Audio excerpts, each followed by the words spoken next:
Tonight, 4 light-years away, the closest sun-like star to our own is quietly shining.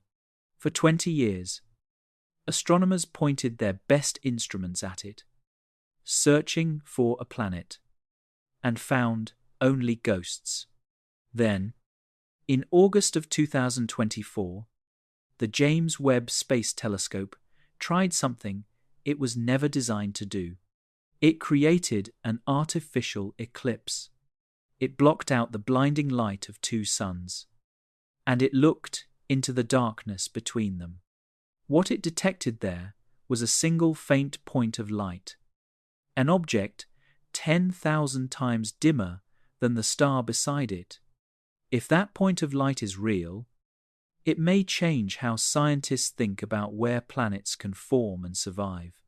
Tonight, we will follow it slowly, honestly, step by step.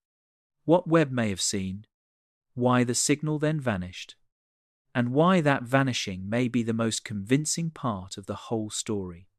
So dim the lights. Get comfortable. You do not need to remember a single number.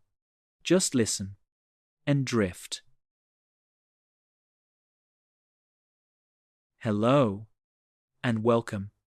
I am really glad you are here tonight. Before we take a single step on this journey, take a moment to settle in. Maybe you are already lying down. Maybe the room around you is dark, and the day is finally behind you. Maybe this video is playing softly on a phone beside your pillow. The screen turned away. Just a calm voice in a quiet room. However, you arrived here. You are in exactly the right place. There is nothing you need to do for the next few hours. There is nothing you need to remember. The only job you have tonight is to rest and to let a very large story unfold slowly around you. The way the night sky unfolds when you give your eyes time to adjust. Tonight, we are going to spend the evening with a single point of light. Not a famous one. Not one you would recognize the way you recognize the moon or the North Star. This point of light sits low in the southern sky, so far south that most people in the United States and Europe have never once seen it with their own eyes. And yet it is, in a very real sense, our closest neighbor. It is the nearest star system to our Sun, a place called Alpha Centauri, and in August of 2024, the most powerful space telescope humanity has ever built turned toward it and detected something that astronomers had been chasing for more than 20 years. But before we go anywhere near that detection, I owe you one honest moment, because honesty is the foundation of this channel, and I want it laid down before anything else is built on top of it. The title of this video says that what the James Webb Space Telescope saw shocked scientists. So let me tell you, plainly and upfront, exactly what that means, and exactly what it does not mean. In August of 2024, Webb pointed one of its instruments, an instrument called MIRI, at the star Alpha Centauri A. And in the darkness beside that star, it detected a faint source of light that researchers labeled with the simple name of S1. According to NASA and the research team behind the observations, a team that includes Charles Beichman of NASA's Jet Propulsion Laboratory and Aniket Sanghi of Caltech, this signal is the strongest evidence to date of a giant planet orbiting the closest sun-like star to Earth. Their findings were accepted for publication in a pair of scientific papers in the Astrophysical Journal Letters, one of the most respected journals in astronomy. And here is the other half of the honest moment. As of tonight, that source has not been unambiguously confirmed as a planet. The researchers themselves are careful to call it a candidate. A candidate is a suspect, not a verdict. It is a dot of light that has passed test after test, that has survived every attempt so far to explain it away as a glitch or a trick of the optics, and that still, by the careful standards of science, waits for another look before anyone is allowed to say the word planet without an asterisk beside it. So why did it shock scientists? Because if it is real, and we will spend much of tonight weighing that if, then it would be the closest planet to its star ever photographed directly. It would be the first world of its kind ever imaged around a true twin of our own sun. And it would be sitting in a place where, according to much of what we thought we understood about how planets form, it has very little business existing at all. That is the shock. Not a monster. Not a signal from another civilization. Not a face staring back through the glass. Something quieter. And I would argue something far more interesting. A possible world that should not be there. Glowing faintly, exactly where the theories said the neighborhood was too violent for worlds to survive. That is the promise of tonight, and I will keep it. Everything you hear in the hours ahead comes from named sources, from NASA and the European Space Agency, from the scientists who did the work, people like Charles Beichman, Aniket Sanghi, and Kevin Wagner, whose earlier observations planted the seed of this whole story. Where the science is settled, I will tell you it is settled. Where it is still an open question, I will say so, clearly, because I believe an open question, held honestly, is one of the most relaxing things in the world. It asks nothing of you. It simply waits, patiently, the way the stars do. Now, with that promise made, let us begin the way all good night journeys begin. Slowly, and close to home. I want you to imagine, for a moment, that you could see the entire sky at once, not just the half of it that arches over your part of the world tonight, but all of it, the whole celestial sphere, north and south together. Most of us live our entire lives seeing only a portion of the sky, if you live in the United States, or Canada, or almost anywhere in Europe. There is a piece of the heavens that never rises above your horizon. It stays hidden below the curve of the earth.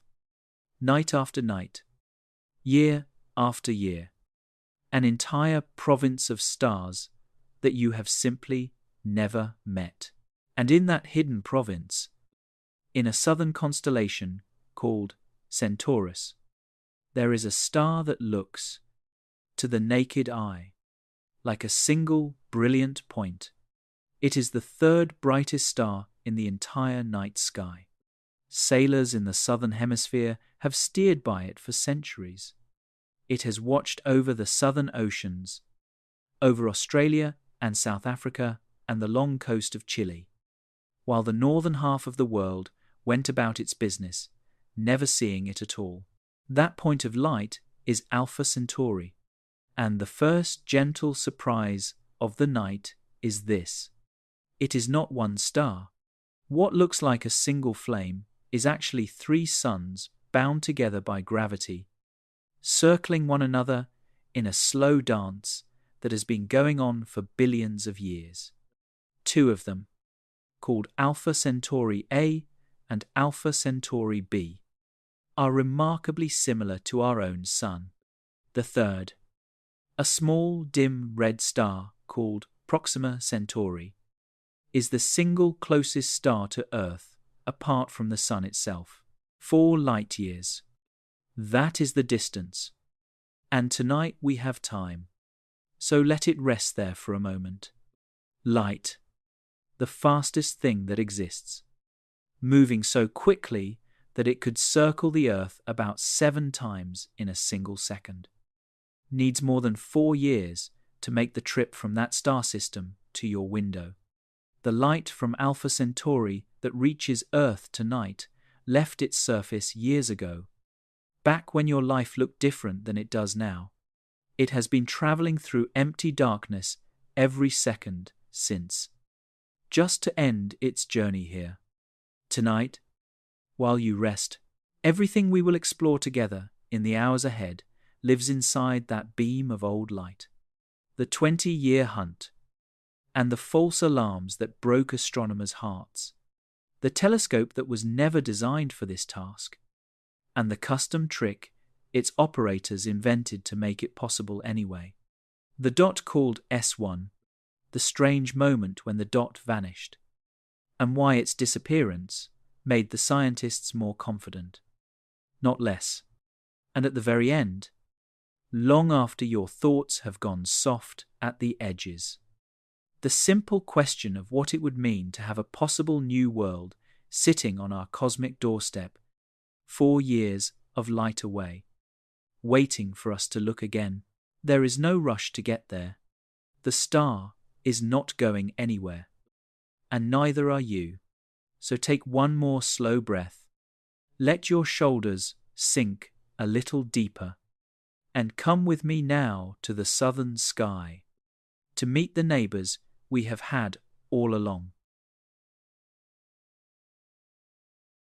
Every neighborhood has a house like this, the one that sits just out of view, around the bend in the road, so that you can live nearby for years and never actually see it.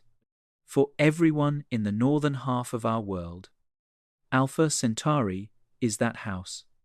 It never rises above the horizon for most of the United States or Europe. You could stand outside every clear night of your life in Chicago, or London, or Berlin, and this star, the third brightest in the entire sky, would remain hidden below the southern rim of the world, as if the Earth itself were politely keeping a secret. But travel south, and the secret comes out. From Australia, from South Africa, from the southern reaches of South America, Alpha Centauri blazes high and unmistakable.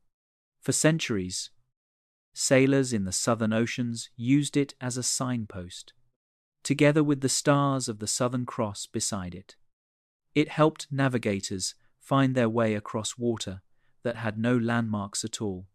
Ancient sky watchers gave it names of its own, long before anyone knew what it truly was. To their eyes, and to yours if you stood beneath it tonight, it looks like a single, steady flame. It is not. And the story of how we learned that is really the story of the entire journey we are on tonight. Because it is a story about looking closer. Every time humanity has looked closer at this one point of light, the point of light has turned out to be hiding something. Hold on to that thought as we go, because it is about to happen again, 3 times over, and the 3rd time is the reason you are here tonight. Point even a modest telescope at Alpha Centauri, and the single flame splits in 2. What looked like one star becomes a pair, 2 separate suns, circling each other in a slow gravitational waltz.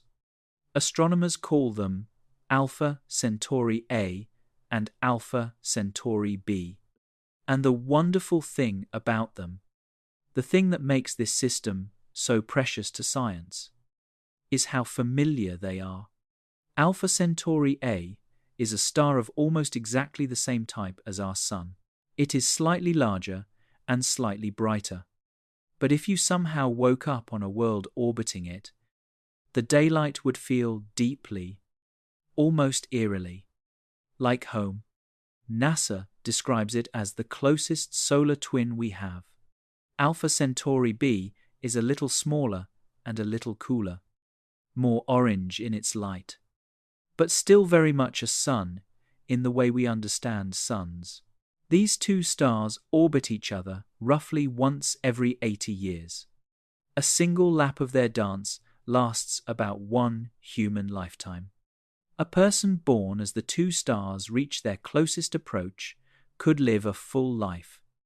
Childhood, work, love, old age, and be resting in their final years as the stars returned to that same arrangement for the first time since their birth. And here is a detail worth lingering on, because it matters enormously later in our story. They are close to each other, not close the way you and I think of close, but close by the standards of stars. At some points in their 80-year orbit, the distance between them shrinks until it is comparable to the distance between our Sun and the planet Saturn. Imagine standing somewhere in our own solar system and seeing a second sun hanging out there, roughly where Saturn drifts tonight. That is the arrangement at Alpha Centauri. Two suns, sharing one household, their gravities constantly pulling on everything around them. Keep that image beside you like a stone in your pocket. Two suns, uncomfortably close. When we reach the heart of tonight's story, that closeness is exactly what will make the detection so surprising, and exactly what made the observation so nearly impossible to perform. And then there is the third member of the family, the quiet one, and her story is one of the loveliest in astronomy. In 1915, a Scottish-born astronomer named Robert Innes was working at an observatory in Johannesburg, in South Africa. His tool was not a giant modern telescope, but photography. Glass plates of the southern sky, taken months and years apart, which he compared by eye, hunting for anything that had moved. It was slow, patient, humble work, the astronomical equivalent of knitting, and on those plates he noticed a tiny, dim point of light that seemed to be drifting through space in the same direction, and at the same pace, as the bright pair of Alpha Centauri. It was so faint that no human eye had ever picked it out from the crowd of background stars. Careful measurement later confirmed something remarkable. This small red star was not just traveling with Alpha Centauri, it was slightly closer to us than the famous pair itself. It was, and it remains, the single nearest star to our Sun, and so it earned its name. Proxima Centaur. Proxima, from the Latin word for nearest. Proxima is a red dwarf, a class of star, so small and so dim that not one of them, anywhere in the sky, is visible to the naked eye, even though they are the most common kind of star in our galaxy. If Alpha Centauri A is a bonfire, and B is a slightly smaller bonfire, Proxima is a single ember, drifting far out from the pair, taking, by most estimates, hundreds of thousands of years to complete one enormous orbit around its two brilliant companions. An ember, though, can still warm something, and this is where our neighborhood becomes truly interesting, because Proxima, the small, quiet one, was the first of the three to give up a secret. In 2016, astronomers at the European Southern Observatory announced the detection of a planet orbiting Proxima Centauri, a world at least about the mass of the Earth, circling in the zone where temperatures could, in principle, allow liquid water. In the years that followed, further observations added to the family, and by the time NASA and the European Space Agency published the Webb results we are following tonight, their announcements described 3 confirmed planets orbiting Proxima Centauri. We will visit those worlds properly later in the night. And when we do, I will tell you honestly which parts of that family portrait are settled and which parts scientists are still studying. But notice, for now, who was missing from the good news. The 2 bright suns, the Sunlike ones, the pair that make Alpha Centauri famous.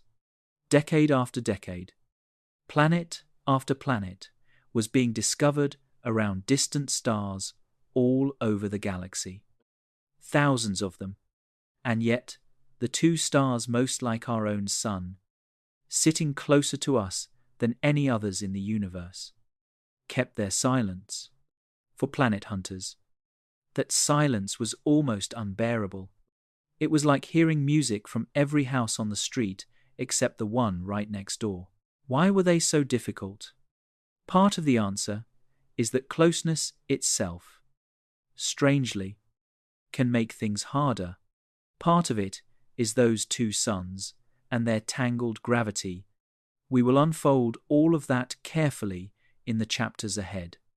But before we can appreciate why this hunt took more than 20 years, and why its latest chapter startled the people who lived through it, we need to do one more thing first.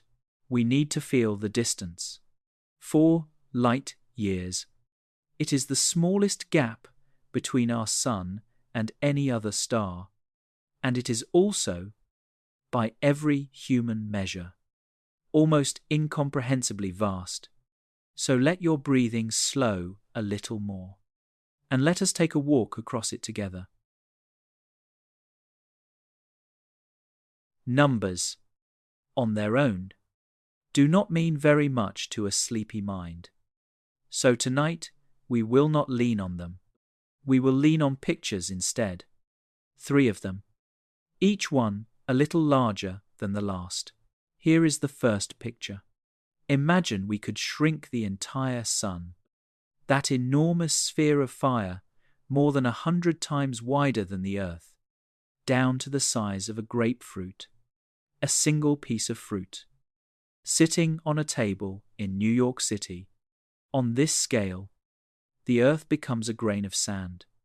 Circling the grapefruit from about 50 feet away, the whole solar system, every planet you memorized in school, every world our spacecraft have ever photographed up close, fits comfortably inside a few city blocks. Now, on that same scale, where is Alpha Centauri, our nearest neighbor? It is another piece of fruit, sitting in Los Angeles, everything in between, an entire continent of distance, is empty.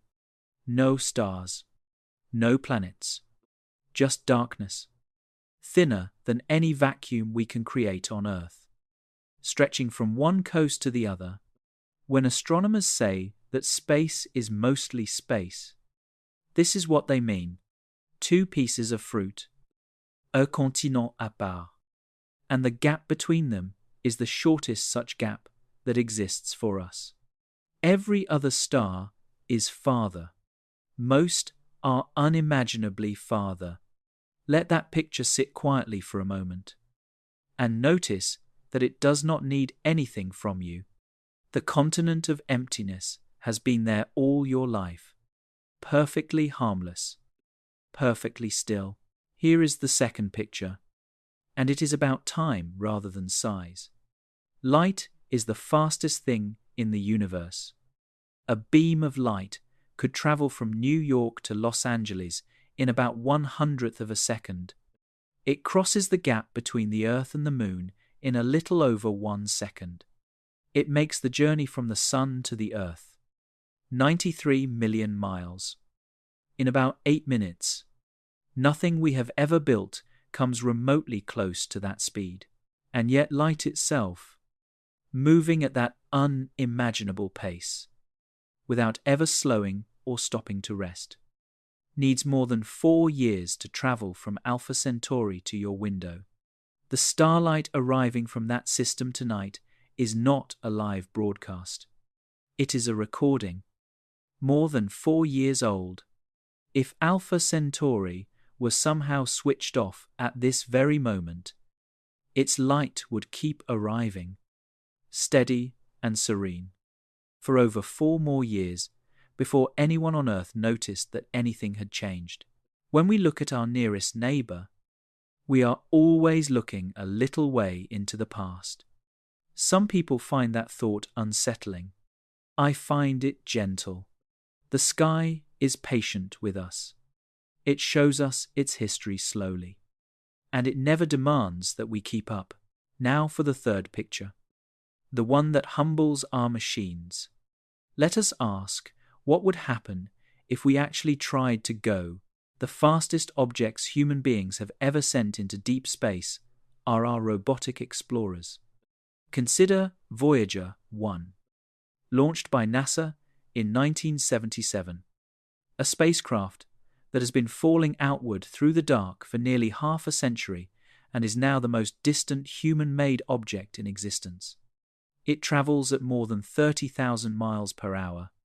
At that speed, you could cross the Atlantic Ocean in a matter of minutes. Voyager 1 is not headed toward Alpha Centauri, but if it were, the journey at that pace would take on the order of 70,000 years. 70,000. When Voyager left Earth, the pyramids of Egypt were already ancient. If it had been aimed at our nearest star on the day it launched, it would arrive so far in the future that the pyramids, by then, would be closer in time to the age of the dinosaurs than to the arrival, even the very fastest machine our species has ever built. The Parker Solar Probe, which NASA has swung around the Sun at speeds no human object has ever matched, would still need thousands of years to cover the distance. Whole civilizations would rise and fall while it flew. Languages would be born, flourish, and be forgotten. Every person who cheered at its launch, and every descendant of every person who cheered, would be long gone, and, at the end of all that time, it would have reached only the very nearest star there is. I am not telling you this to make the universe feel cold. Quite the opposite. I am telling you because it explains something beautiful about the story we are moving toward. We cannot go to Alpha Centauri. Not now, and not for a very long time. Every single thing humanity will learn about that system, for generations to come, has to arrive here as light. Faint, ancient, 4-year-old light, falling into our telescopes like rain into a cup. Our only way to visit the neighbors is to become extraordinarily good at catching and reading that rain. And that, when you let it settle, makes what happened in August of 2024 all the more remarkable. Across a gap that would take our fastest machines longer than the whole of recorded history to cross, using nothing but captured light. A telescope hanging in the darkness, 1,000,000 miles from Earth, may have picked out an object 10,000 times fainter than the star beside it.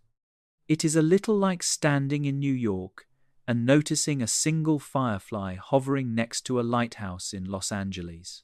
But that achievement, if it holds, did not come from nowhere. Before Webb ever turned toward Alpha Centauri, there were 20 years of attempts. There were instruments pushed to their limits, careful announcements, and quiet retractions. There were moments when astronomers believed they had found a world next door, only to watch the evidence dissolve under closer inspection. Planet hunters have a name for signals like that. They call them ghosts. So, pull the blanket a little higher and let the next slow chapter of the night begin. Because before we can meet the dot of light that started all the excitement, we should meet the ghosts that came before it.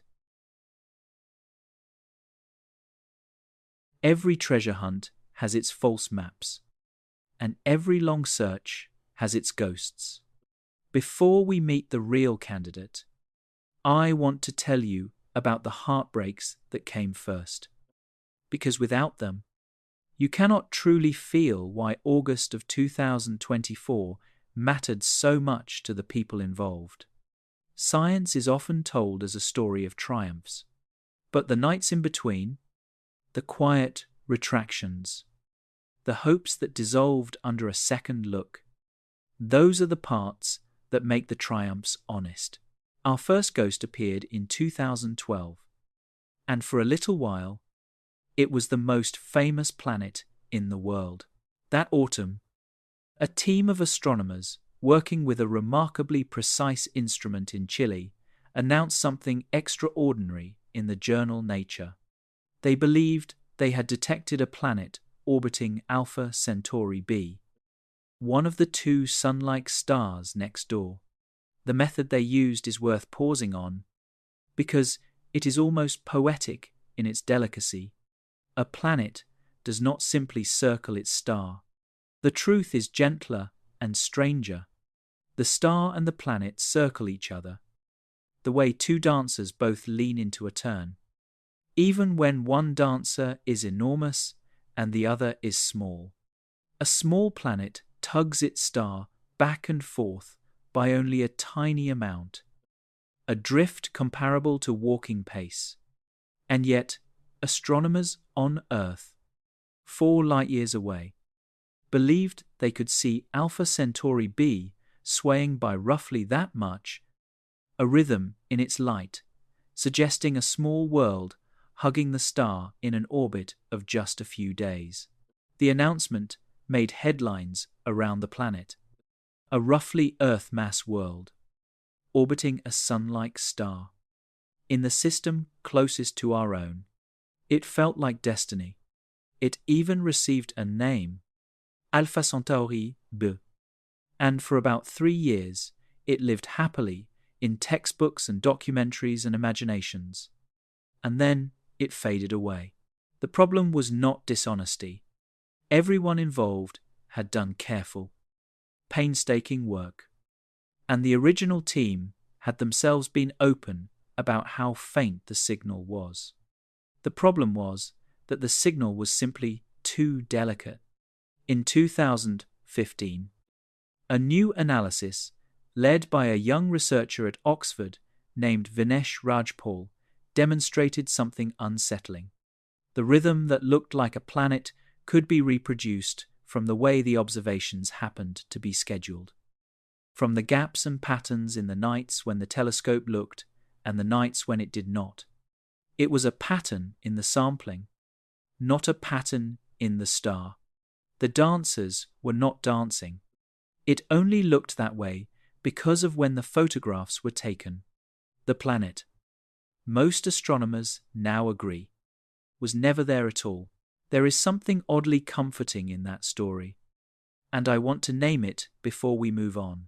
The ghost of Alpha Centauri B was not exposed by an enemy of the original team. It was exposed by the scientific community doing exactly what it is supposed to do. Checking, rechecking, and following the evidence, even when the evidence takes away something beloved. Remember that spirit tonight. It will return at the very heart of our story, when the astronomers behind the Webb detection turn all of that same skepticism onto their own dot of light, and try, with genuine effort, to prove themselves wrong. After the ghost of 2012, the neighborhood grew quiet for a while. Planet hunters kept finding worlds by the hundreds around distant stars, mostly by watching for the tiny dip in brightness when a planet crosses in front of its sun, the way a moth dims a porch light. But the Alpha Centauri pair refused to cooperate with those methods. The reasons come down to the glare of 2 bright suns, and the tangled pull of their shared gravity, and we will feel the full weight of both very soon. Then, in 2019, someone tried something different.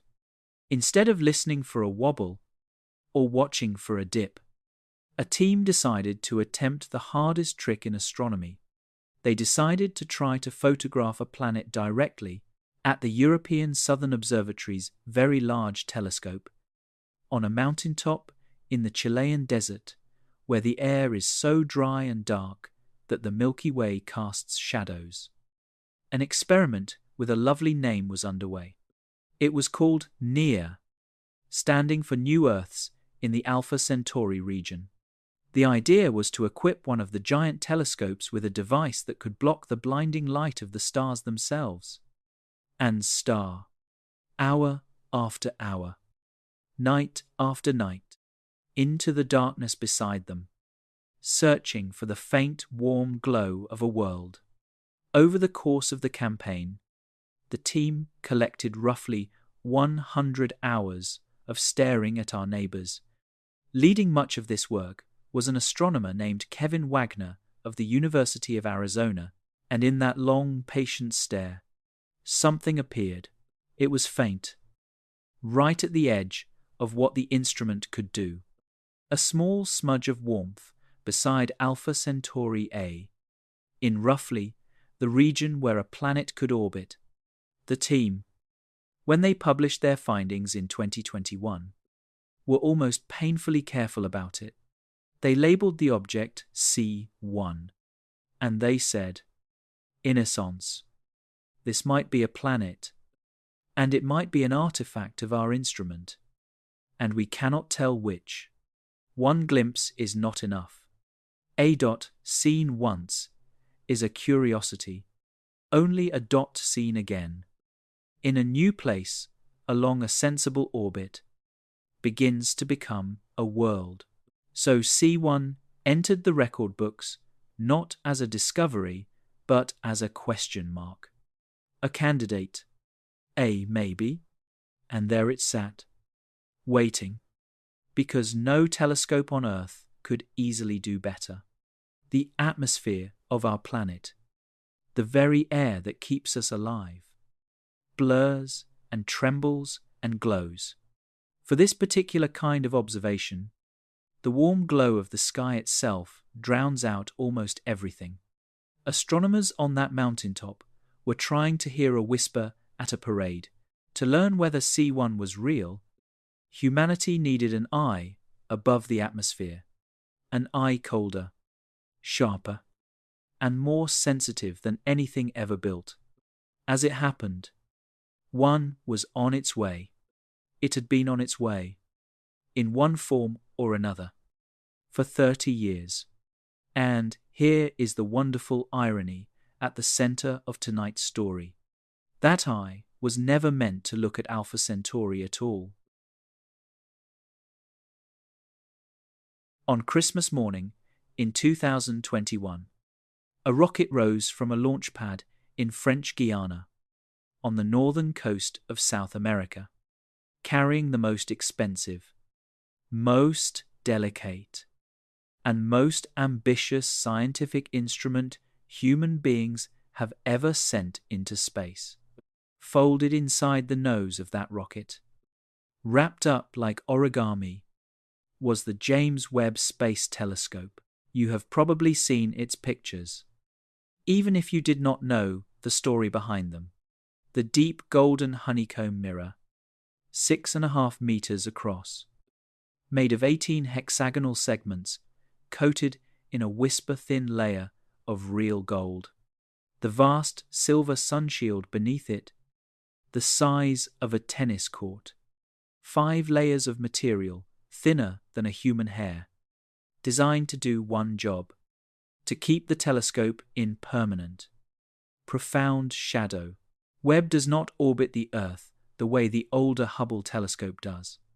It was sent to a special point in space nearly 1 million miles away, 4 times farther than the Moon, where it circles the Sun in step with us, hiding forever behind its shield, staring out into the deep. And it hides for a reason that matters enormously to our story. Webb is an infrared telescope. It does not primarily see the kind of light our eyes see. It sees heat, the faint, warm glow that everything in the universe gives off, including planets, including dust, including the telescope itself, if it were ever allowed to get warm. That is why it lives behind that great shield, chilled to hundreds of degrees below zero, colder than the surface of Pluto, A warm infrared telescope would be blinded by its own glow, like trying to stargaze while holding a lit flashlight against your eye. Now, here is the part worth smiling about as you sink a little deeper into the pillow. Ask yourself what such a machine was built for. The answer, according to NASA itself, is distance. Webb was designed and optimized to find the most distant galaxies in the universe, to catch light that has been traveling for more than 13 billion years. Light from the very first stars that ever ignited. It is, in its soul, a deep time machine. Its natural prey is the faintest, oldest, most distant glow that exists. Alpha Centauri is the exact opposite of all of that. It is not faint. It is dazzling, among the brightest objects in the entire night sky. It is not distant. It is the closest star system there is. And it does not sit politely still against the deep sky the way remote galaxies do. Because it is so near, it visibly drifts against the background stars from year to year, and it appears to swing back and forth as the Earth circles the Sun, the way a lamppost across the street seems to shift against distant hills as you walk past it. By the serene standards of deep space astronomy, Alpha Centauri is bright, close, and fast. A firework at a meditation retreat. Charles Beichman of NASA's Jet Propulsion Laboratory, one of the two lead authors of the research we are following tonight, put it plainly in NASA's own announcement. These were incredibly challenging observations to make. Even with the world's most powerful space telescope, precisely because these stars are so bright, so close, and move so quickly across the sky. Webb, he explained, was designed to find the most distant galaxies in the universe. Pointing it at the nearest bright star system was, in a sense, asking a whale to thread a needle. The telescope's operators could not simply aim and shoot. The team at the Space Telescope Science Institute, the organization that runs Webb's day-to-day observations, had to invent a custom observing sequence just for this one target, a specially choreographed set of maneuvers that existed for no other object in the sky. Beichman said their extra effort paid off spectacularly, and by the end of tonight, you will understand exactly what he meant. But I want to linger here for a moment, because there is something quietly beautiful in this situation, something worth carrying with you towards sleep. We built Webb to answer the biggest questions we could think of. Where did the first galaxies come from? How did the universe grow from darkness into structure? And then, once the great machine was flying, human curiosity did what human curiosity always does. It turned the deep time machine around and pointed it at the house next door. The same golden mirror that catches 13-billion-year-old light from the edge of the observable universe was asked to read light that is barely 4 years old. From a star our ancestors navigated by, there is something very human in that. We are the species that builds a cathedral and then uses it to look for the neighbor's porch light. There was just one problem standing in the way, and it was not distance, and it was not faintness. It was glare. 2 suns, blazing side by side, each one overwhelmingly brighter than the little warm dot the astronomers hoped might be hiding between them. Before Webb could see anything at all next to Alpha Centauri A, it would have to perform a kind of magic trick. It would have to make 2 suns disappear. How do you hide a sun? That is the puzzle of our next chapter. The answer began nearly a century ago, with a young man on a mountaintop in the French Pyrenees and it remains one of the most elegant ideas in all of astronomy. Let us begin this chapter with something small and familiar. A firefly. Imagine a summer evening, and a single firefly drifting through the dark against a black sky. You would spot it instantly. Its tiny glow would be the brightest thing in your field of view. Now imagine that same firefly hovering 6 inches away from the beam of a lighthouse. The firefly has not changed. It glows exactly as it did before, but you will never see it, because the lighthouse is not just brighter, it is overwhelmingly, catastrophically brighter, and its light floods your eyes, floods the air, floods everything. That, in one picture, is the entire problem of photographing planets. Planets do not shine with light of their own making, at least not the kind our eyes would notice. They reflect the light of their star, and they glow softly with their own warmth.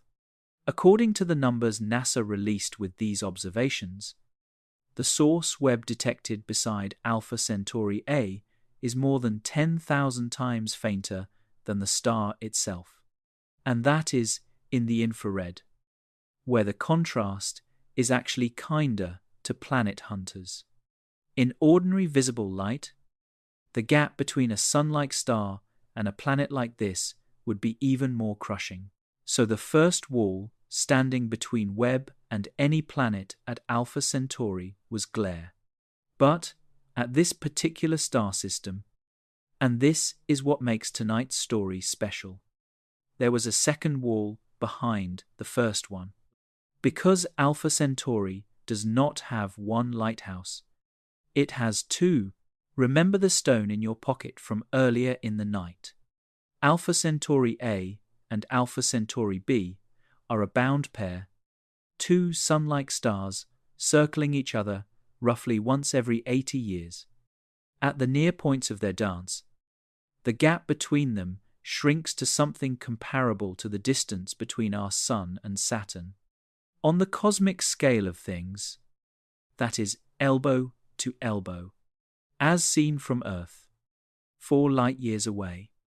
The two stars huddle so close together in the sky that their glare overlaps.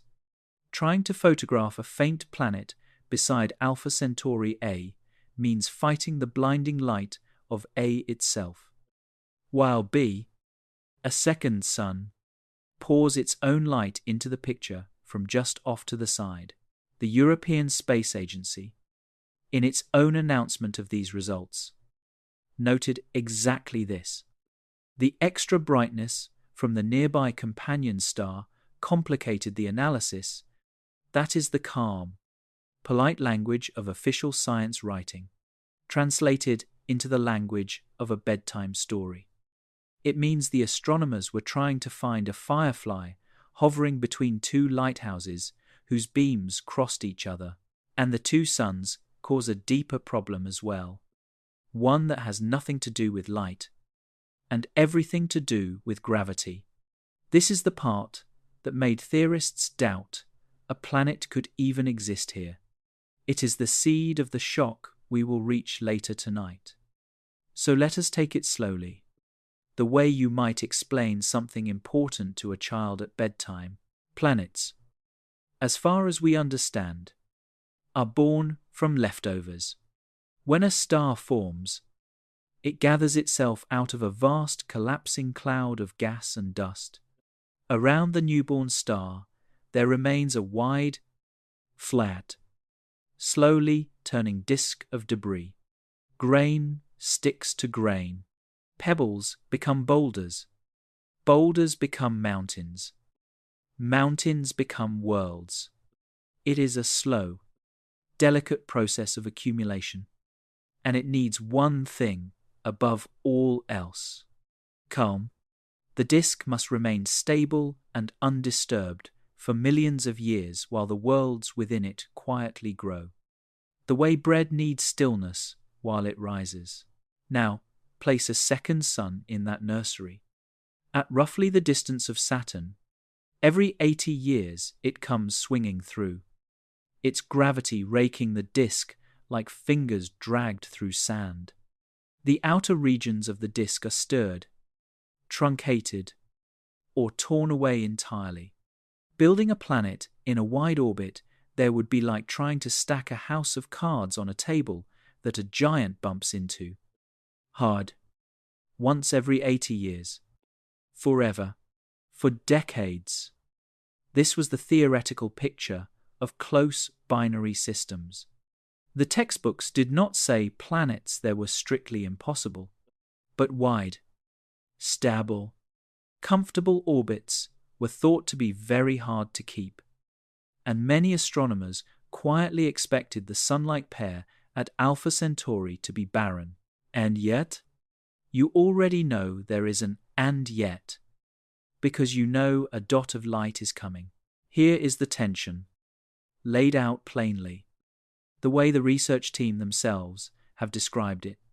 Aniket Sanghi of Caltech, the young co-lead of the 2 research papers, said in NASA's announcement that the very existence of this candidate planet, in a system of 2 closely separated stars, would challenge our understanding of how planets form, survive, and evolve in chaotic environments. Notice his word, chaotic. The scientists who detected the signal are the same people telling you, openly, that the neighborhood it appears to live in should have been hostile to its birth. They are not smoothing the mystery over. They are pointing at it.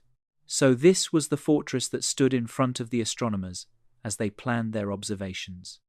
Glare from one sun, glare from a second sun, and a theoretical prejudice, decades old, whispering that there might be nothing there to find anyway. Take a slow breath and let that fortress stand in your mind for a moment, high-walled and quiet.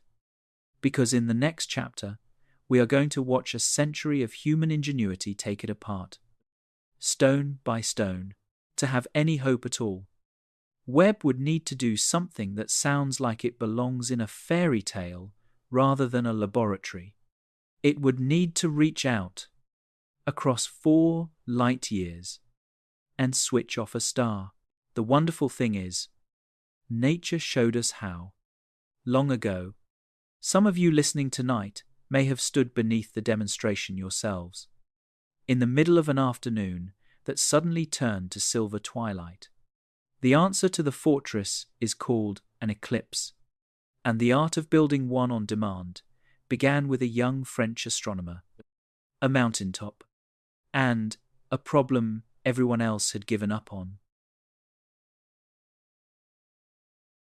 If you have ever been lucky enough to stand in the path of a total solar eclipse, you know that for a few strange minutes, the sky performs an impossible trick.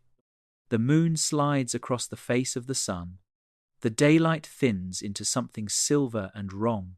Birds go quiet, confused by the false dusk. And then, suddenly, the sun is gone, around the black disk where it used to be. You can see things that are always there, but never visible. The solar corona, that ghostly white mane of glowing gas, streams out into a suddenly darkened sky. Bright stars come out in the middle of the day.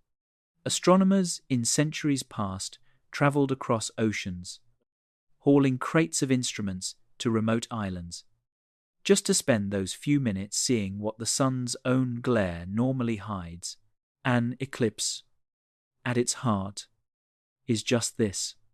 Something gets in the way, and the hidden becomes visible. Now, let me introduce you to the man who refused to wait for the moon. His name was Bernard Liot, and in the 1920s he was a young French astronomer with a reputation for asking simple questions that everyone else had stopped asking. The question he chose was this: why should the study of the sun's corona, one of the great mysteries of the age, to be held hostage to eclipses, which arrive rarely, last minutes, and often happen over the wrong ocean. Why not build a tiny moon of our own, inside the telescope itself? His colleagues had good reasons for doubting him. The idea had been tried, and it had failed, because a telescope is full of its own small treacheries. Every lens scatters a little light. Every speck of dust glows. Blocking the sun's disk was easy. Taming the flood of stray light that leaked around the block was thought to be impossible. Lyot disagreed. Quietly and stubbornly, he took his instruments up the Pic du Midi, an observatory perched high in the French Pyrenees, above the thickest and dirtiest layers of the atmosphere. He polished his lenses with obsessive care. He added a second mask inside the instrument to catch the light that bent around the first one. He hunted stray reflections the way a watchmaker hunts dust. And in 1930, he did what the textbooks of his time said could not be done. He photographed the sun's corona in full daylight, with no eclipse anywhere on Earth. His invention, the little artificial moon in a box, is called a coronagraph, named for the ghostly crown of light it was built to reveal. Nearly a century later, a direct descendant of Lyot's stubborn little idea is flying 1,000,000 miles from Earth, bolted inside the most powerful space telescope ever built, and pointed at Alpha Centauri. I find that lineage wonderful. One patient man on a cold mountaintop, refusing to wait for the moon, and his invention now makes artificial eclipses of other suns. Webb carries an instrument called MIRI, which stands for the Mid-Infrared Instrument. It is the part of the telescope that sees the deepest, warmest colors of infrared light, the glow of dust and of cool objects. It happens to be the ideal detector for a planet like the one suspected at Alpha Centauri, a world whose own faint heat would shine at exactly the wavelengths MIRI understands. Pierre-Olivier Lagage, of the French research organization CEA, one of the scientists who helped develop MIRI and a co-author on these papers, said that when the instrument was being built, the team was already eager to see what it might find around Alpha Centauri. The dream, in other words, is older than the telescope. Inside MIRI sits its coronagraph, Lyot's artificial moon, refined by 100 years of ingenuity. When astronomers command an observation, the telescope positions itself so that the light of the target star lands precisely on the mask, and the star, for that camera, effectively winks out. The lighthouse goes dark, and the darkness beside it becomes readable. At least, that is the idea. Now come the complications. And at Alpha Centauri, the complications arrived in ranks. First, no mask is perfect, not even after a century of refinement. Starlight is a wave, and waves bend around obstacles the way ocean swells bend around a harbor wall. Even with the star centered flawlessly on the mask, some of its light leaks around the edges and scatters through the telescope's optics, spraying a faint, contaminating glow across the very darkness the astronomers want to search. The leaked light of a star 10,000 times brighter than your target is still, after the mask has done its best, easily bright enough to bury a planet. Second, remember the second sun. The coronagraph can only hide one star at a time. While Alpha Centauri A sat behind the mask, Alpha Centauri B blazed away unblocked, just off stage, pouring its own glare into the images. And third, remember what Charles Beichman told us. These stars are bright, close, and they move across the sky quickly. Webb's observing systems, tuned for the still and distant deep, had to be choreographed by the Space Telescope Science Institute with a custom observing sequence, invented for this one target, so the telescope could lock onto a nearby moving star with the precision the mask demands. Centering matters enormously here. A tiny drift, and floods of raw starlight spill past the edge of the artificial moon. So how do you clean up light that leaks past a mask? You cannot stop it. But, and this is where the artistry lives, you can predict it. The team, led by Charles Beichman and Aniket Sanghi, built a detailed model of the contaminating glow, a mathematical portrait of exactly how the leaked light of Alpha Centauri A and the intruding light of Alpha Centauri B should be spread across their images. Think of it as photographing an empty stage under bad lighting so many times, and so carefully, that you come to know every stray reflection by heart. Then they took that portrait of pure glare and subtracted it from the real observations. Light that matched the model vanished, and anything left over, any little grain of brightness that the glare could not account for, would remain, sitting quietly in the cleaned image, asking to be explained. It is a digital eclipse laid on top of an optical one, a mask to remove the star, and mathematics to remove the mask's imperfections. Two veils lifted, one by engineering, one by pure, careful thought. Leo would have loved it. In August of 2024, all of it came together for the first time. The custom choreography steadied the telescope. The artificial moon slid across the face of Alpha Centauri A, 4 light-years away. The model of the glare was computed and peeled away from the frames, layer by layer, like lifting fog off a photograph. And when the fog was gone, the image was not empty. Something was there. A single, faint, unassuming point of light, sitting in the darkness beside the hidden star, glowing with the soft warmth of a possible world. The team gave it a name of laboratory plainness, the kind of name you give something before you dare to believe in it. They called it S1.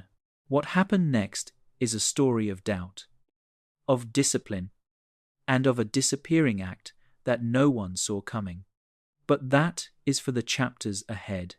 For now, just hold the image, and let it be the last thing in your mind as this chapter closes. A golden telescope, hanging in the cold 1,000,000 miles from home, holding its breath behind an artificial moon, and one small new light waiting patiently to be examined. Let us slow down now, even more than usual, because we have arrived at the center of the night, and moments like this one deserve to be unwrapped gently. If your eyes are closed, keep them closed. Everything from here on can be seen perfectly well in the dark. It is August of 2024, 1,000,000 miles from Earth, in the permanent shadow of its great silver shield.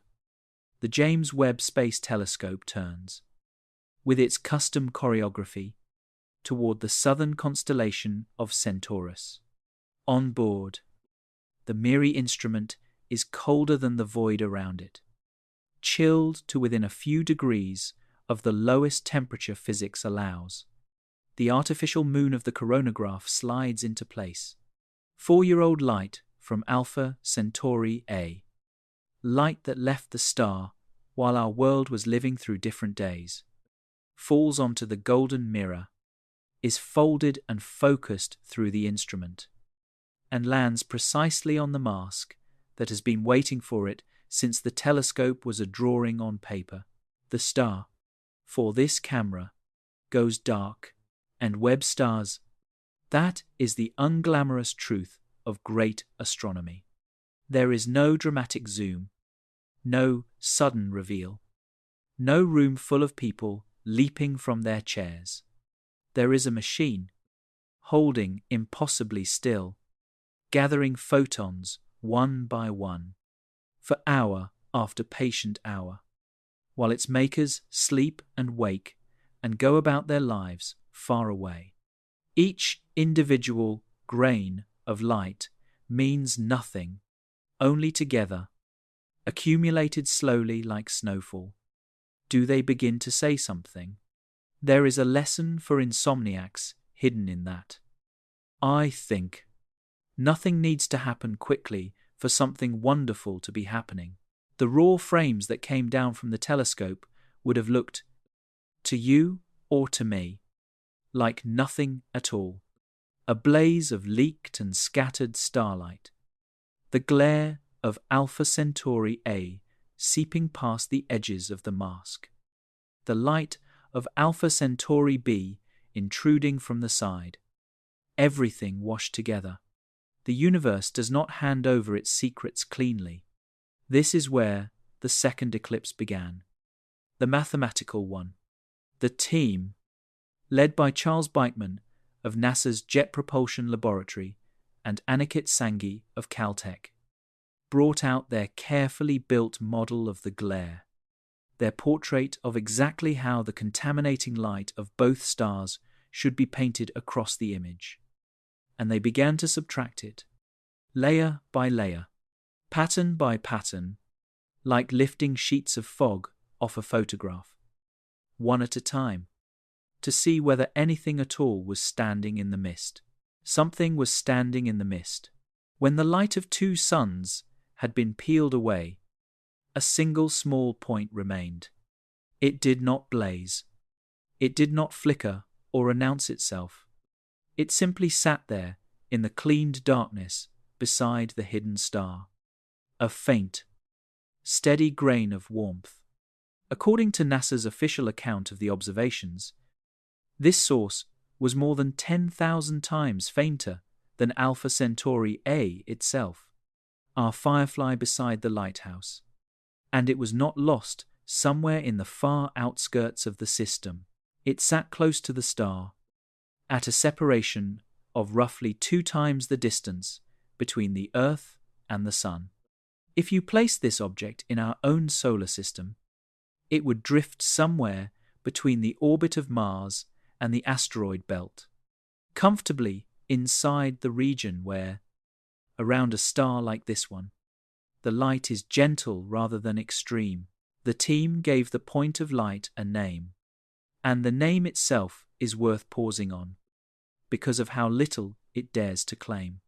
They called it S1, not a god from mythology, not a headline, just a catalogue label, the scientific equivalent of writing item 1 on a list, because at that moment, that is all, it honestly was, an unexplained source of infrared light, in a place where no source had any obvious right to be. I want you to rest inside that moment for a breath or two, because it is easy to rush past it. Somewhere, on an ordinary working day, a researcher looked at a processed image on an ordinary computer screen and saw a dot that was not supposed to be there. 4 light years of emptiness on one side of that screen, a human eye on the other, and in between, resting on the glass, the possibility of a new world. You can imagine what that moment must have felt like for the people involved, the quickening pulse, the instinct to lean closer to the screen, as if a few inches could shorten 4 light years. And you can imagine the other feeling, too, arriving a heartbeat later. Suspicion, because every planet hunter who looked at that dot carried the same memories we now carry together, you and I, from earlier in the night. They remembered the planet of 2012, celebrated around the world, and then quietly unmade by a better analysis. They remembered C1, the smudge of warmth from the Chilean mountaintop in 2019, forever stuck at the rank of maybe. The history of Alpha Centauri is a history of dots that did not survive scrutiny. And there is a rule in this field, unwritten but iron, that the team themselves stated openly in their conclusions.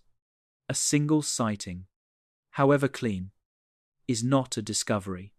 In their own careful words, with only one robust detection, the candidate could not be unambiguously confirmed as a bona fide planet without follow-up observations. One photograph of a stranger at your window is a curiosity only when the stranger appears again, in a new place, moving in a way that makes sense. Does the curiosity begin to become a visitor? So the astronomers did what honest scientists do at the exact moment they most want to celebrate. They turned around and attacked their own detection. Before asking the world to believe in S1, they would spend months trying, with genuine effort and every tool available, to explain it away. That trial, the trial of the dot, is our next chapter, and I will tell you now, as a small promise carried across the dark, S1 turns out to be a very difficult thing to explain away. There is a habit of mind at the heart of science that may be one of the most underrated forms of human honesty. And tonight it gets a whole chapter, because tonight it earned one. When most of us find evidence for something we hope is true, our instinct is to protect it, to gather friendly facts around it, and to look away from anything that threatens it. Science asks its practitioners to do the opposite. When you find the thing you have been hunting for 20 years, your first duty is to become its prosecutor. You list every boring, deflating, ordinary explanation that could produce the same evidence, and you test them, one by one, hoping in a strange way to lose, because only the explanations that survive honest attack deserve to be believed. So the team put S1 on trial. The charge, so to speak, was impersonating a planet. And the suspects, the alternative explanations, lined up the way they always do in this field. NASA's own account of the research lists them plainly: a background object, like a distant galaxy; a foreground object, like a passing asteroid, or an artifact; a flaw in the detector or in the image processing itself. Let us walk through the trial together, slowly, suspect by suspect. There is no need to hold anything in your memory. The logic will carry you, the way a slow river carries a leaf. The first suspect is the imposter from behind.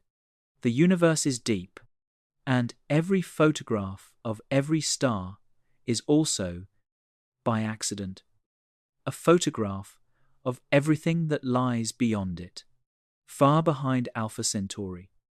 In the same patch of sky, there are galaxies, billions of light-years away, whose warm, dusty glow can shrink to a faint point and land in an image exactly where a planet might sit. It happens often enough that planet hunters treat every new dot with cold suspicion, but background imposters have a weakness.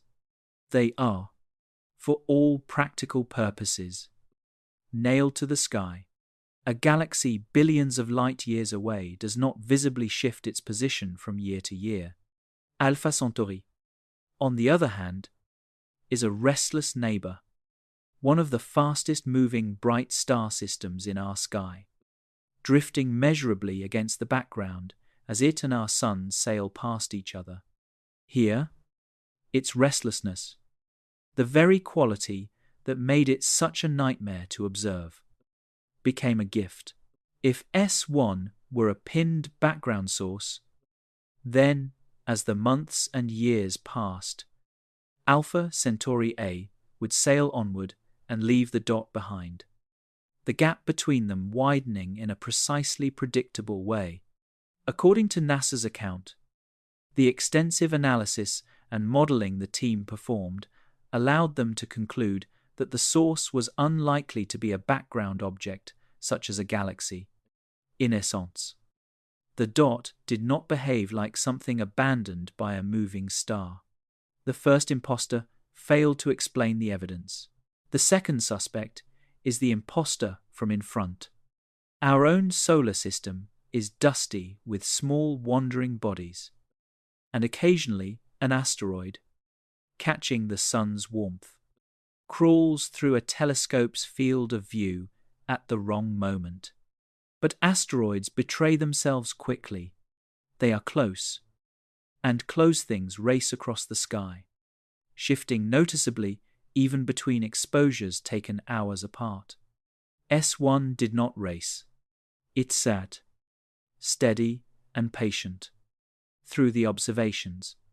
NASA's summary lists a passing asteroid among the explanations the analysis ruled out.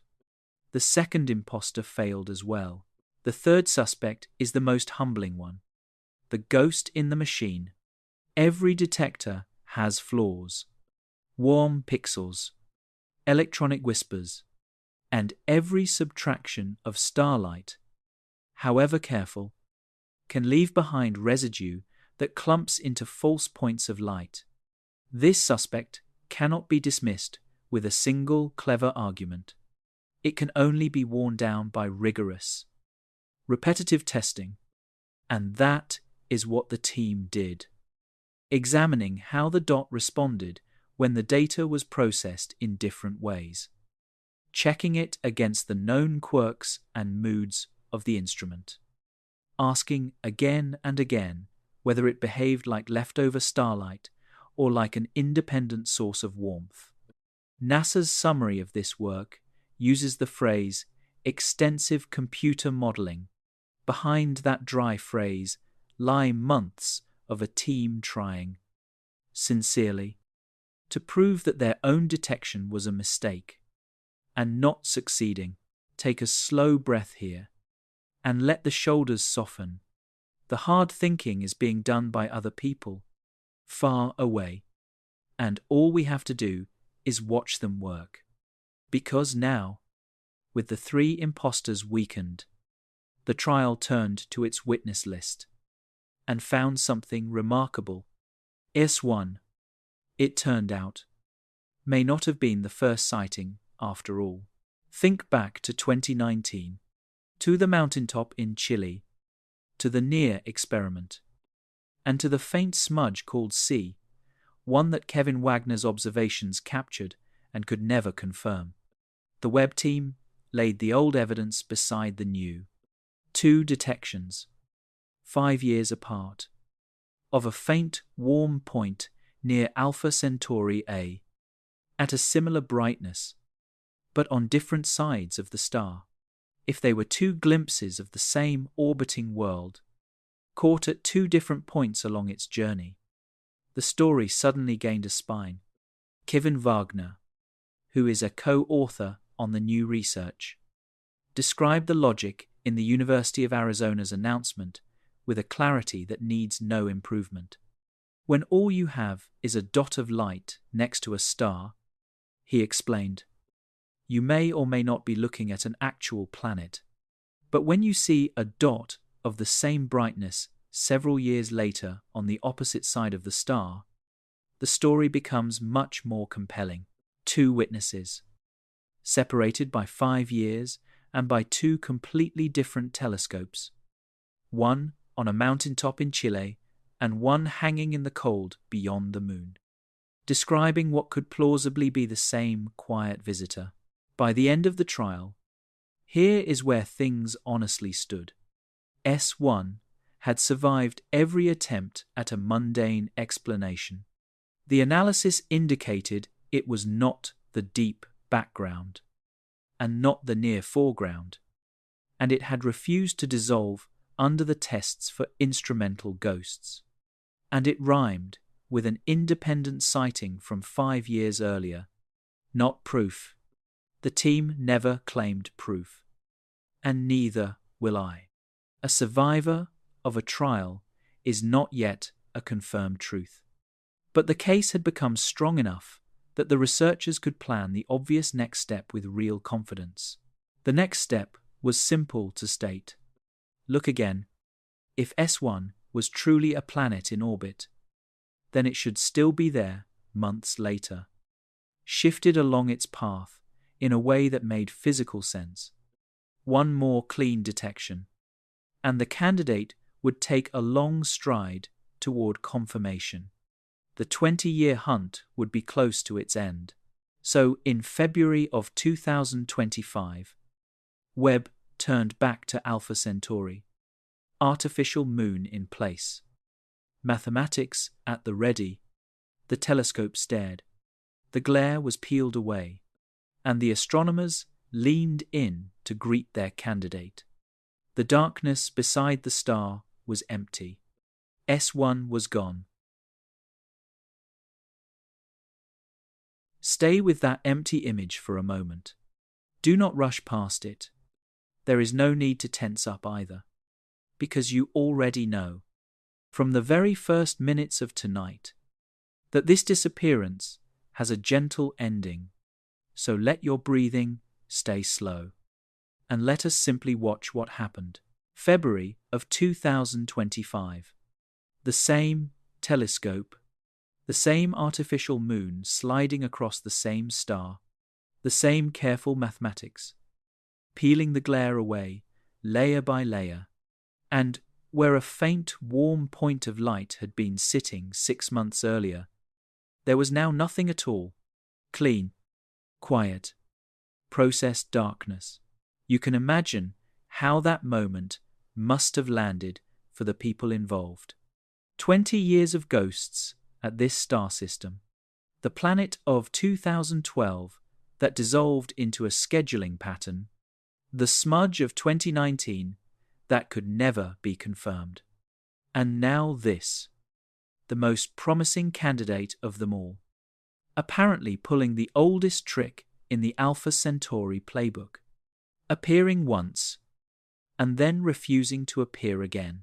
The team looked a third time, in April of 2025. Again. Nothing. 2 follow-up observations. 2 empty frames. So here is the question this chapter turns on. And I want to hand it to you the way the scientists had to face it. What do you do when your candidate disappears?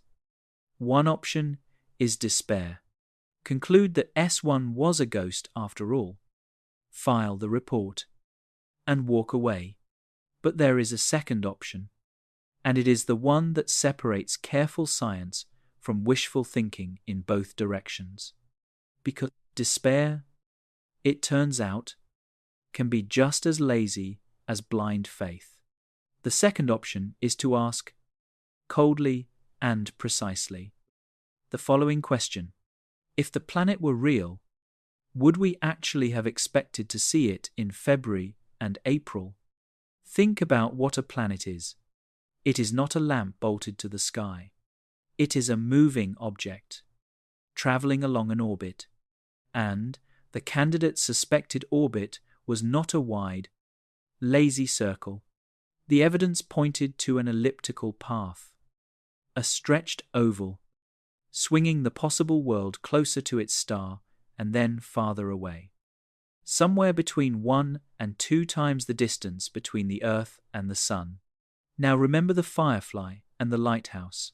Webb's coronagraph can only reveal the firefly when it strays far enough from the beam. When the orbit carries the planet inward, too close to Alpha Centauri A, it slips behind the edge of the artificial moon, into the flood of glare where nothing faint can be seen. A real planet on a real elliptical orbit would be visible in some seasons and invisible in others, hiding is not suspicious behavior for a planet. Hiding is what planets on close orbits do most of the time. So the team did what may be the most beautiful thing in this entire story. They ran the numbers, honestly, with the outcome not yet known. According to NASA's account, they built extensive computer simulations of the candidates' possible orbits, feeding in everything they knew.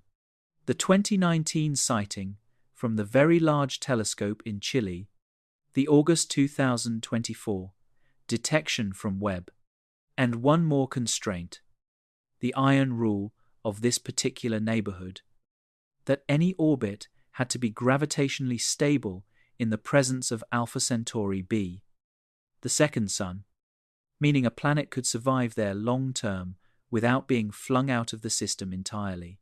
Then they asked the simulations a simple question: across all these possible orbits, where would the planet have been in February and April of 2025?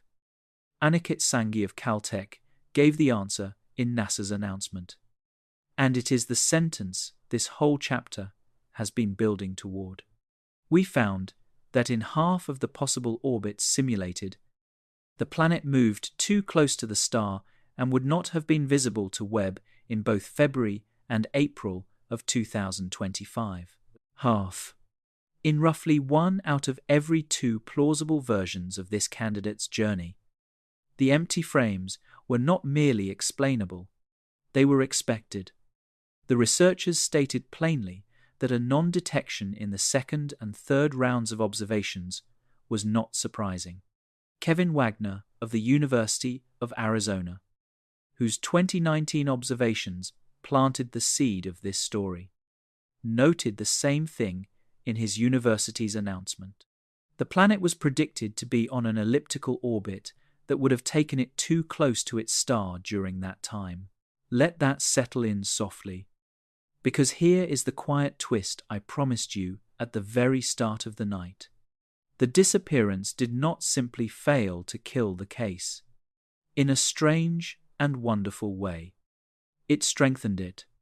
Because the Vanishing Act was consistent, the dot of 2019 on one side of the star, the dot of 2024 on the other side, the absences of 2025, falling exactly where a stretched, close, physically sensible orbit says the blind spots should fall. A random glitch has no reason to honor an orbit. A ghost in the detector has no reason to hide behind the coronagraph's mask on schedule, but a planet does. Every piece of evidence, including the missing pieces, was behaving like a world. And I want to be careful here and keep the promise from Chapter 1. Consistency is not confirmation. The researchers know this better than anyone, and they say so. An orbit that explains the disappearances is not the same as a planet caught in the act a second time by Webb itself. That second catch is still to come. And later tonight, we will talk about exactly when the next opportunity arrives. And what instruments will be watching. The story you are resting inside of tonight is genuinely unfinished, and I would rather tell you that plainly than pretend otherwise. But let yourself feel how far we have come, the way you might look back down a mountain trail at dusk. We began the night with a star you have probably never seen, and a 20-year trail of heartbreaks. We now have a candidate world that appeared to 2 different telescopes, 5 years apart, on opposite sides of its star. A candidate that survived a full trial of skeptical alternatives, a candidate whose very absences trace the outline of a believable orbit, like footprints that continue on the far side of a stream. There is no more suspense to hold tonight, only wonder. So, the natural next question is the gentle one, the one you may already be drifting toward as the pillow grows warmer. If it is real, what is it actually like? What kind of world leaves footprints like these? It is time to paint its portrait. Every world we have ever come to know began as numbers, and only slowly became a place. Mars was once a wandering red point that ancient sky watchers tracked across the seasons. Jupiter was a bright dot with 4 smaller dots that swung around it, back and forth, in the eyepiece of Galileo's little telescope. It takes generations of patient looking before a light in the sky turns into a landscape in the mind. Tonight, the candidate at Alpha Centauri A is at the very beginning of that long road. It is still mostly numbers. But numbers, read gently, can already sketch a portrait. And I want to sketch it with you now. Always with the honest brush we agreed on at the start. Everything that follows describes what this world would be like, if the candidate is confirmed, based on what the research team has published. Every sentence in this chapter silently begins with the word if. Keep that if beside you like a nightlight. And then let yourself enjoy the picture anyway. Because pictures like this one are why people fall in love with astronomy. Begin with its weight, from the brightness of that faint point of infrared light, and from the family of orbits that fit the sightings. The researchers estimate the candidate would be a gas giant with a mass roughly comparable to Saturn. Hold Saturn in your mind for a moment. A world about 95 times the mass of the Earth. A colossal sphere of hydrogen and helium wrapped around a distant core. The kind of planet that has no surface you could ever stand on. If you descended into such a world, the golden haze would simply thicken around you, the pressure rising, the light dimming, until the atmosphere itself became something more like an endless, deepening ocean of gas. That is the kind of object the evidence points to. Not a rocky world, not a place of continents and shores. A giant. Now place it in its setting. The orbit that best fits the evidence is an ellipse, a stretched circle, carrying the possible planet between roughly 1 and 2 times the Earth to Sun distance from its star. In our own solar system, that path would swing from around Earth's orbit out toward the space between Mars and the asteroid belt, closer to its sun than any giant planet in our neighborhood dares to come. Our own gas giants keep a respectful distance. Jupiter circles more than 5 times farther from the sun than the Earth does. This world, if real, hugs its star in close, sunlit territory, the kind of real estate that, around our sun, belongs to the small, rocky planets. Imagine Saturn, lifted gently from its cold outer orbit, and set down in the warm inner garden of its solar system. That is the picture the data paints. And what would you see if you could float beside it? Its Sun, Alpha Centauri A, would look astonishingly familiar, just slightly brighter and warmer than our own sun seen from Earth. Since the star is a near twin of ours and the distances are similar, but then, off in another quarter of the sky, there would be a second light, far too brilliant to be a star and far too small to be a sun, a piercing golden point, casting its own faint shadows. Alpha Centauri B, the companion, hanging out at roughly the distance of Saturn.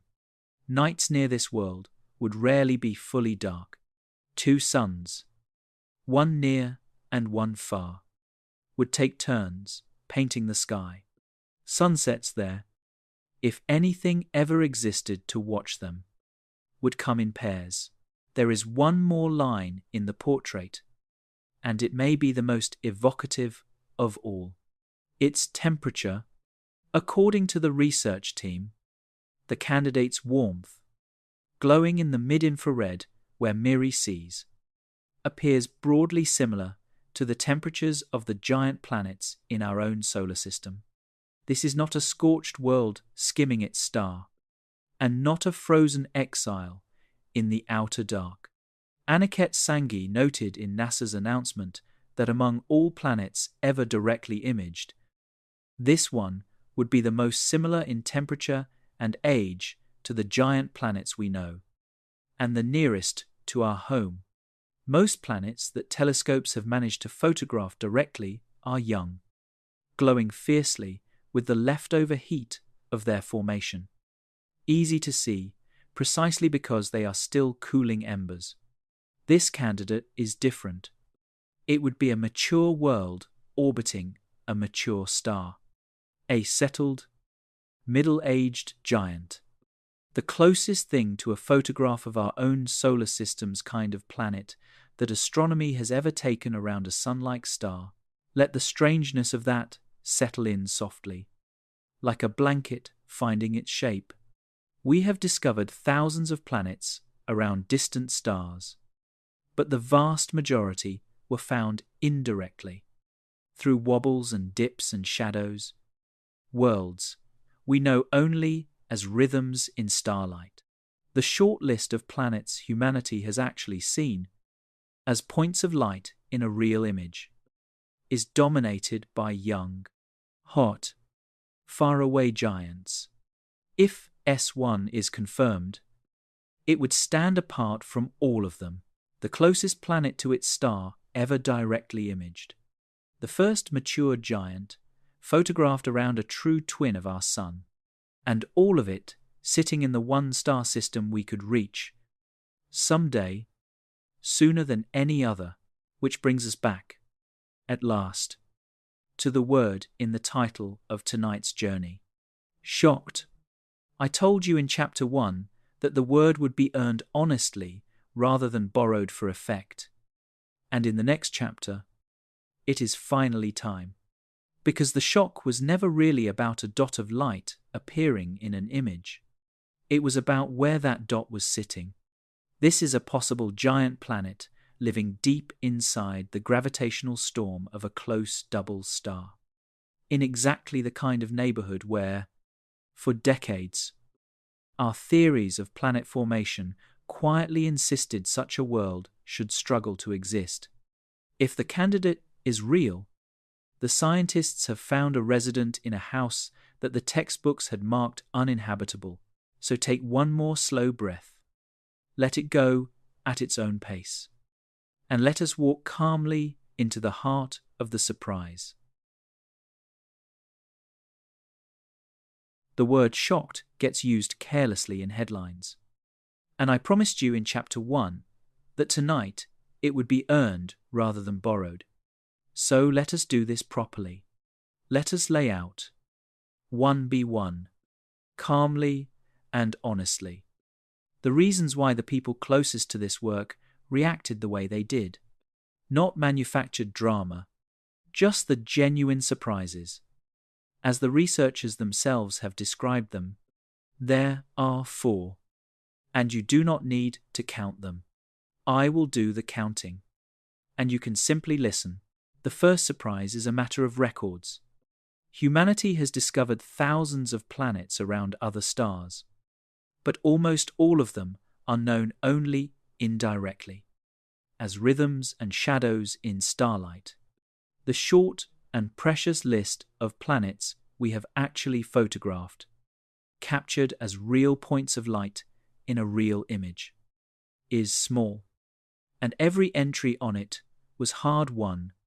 Aniket Sanghi of Caltech spelled out in NASA's announcement exactly where this candidate would sit on that list.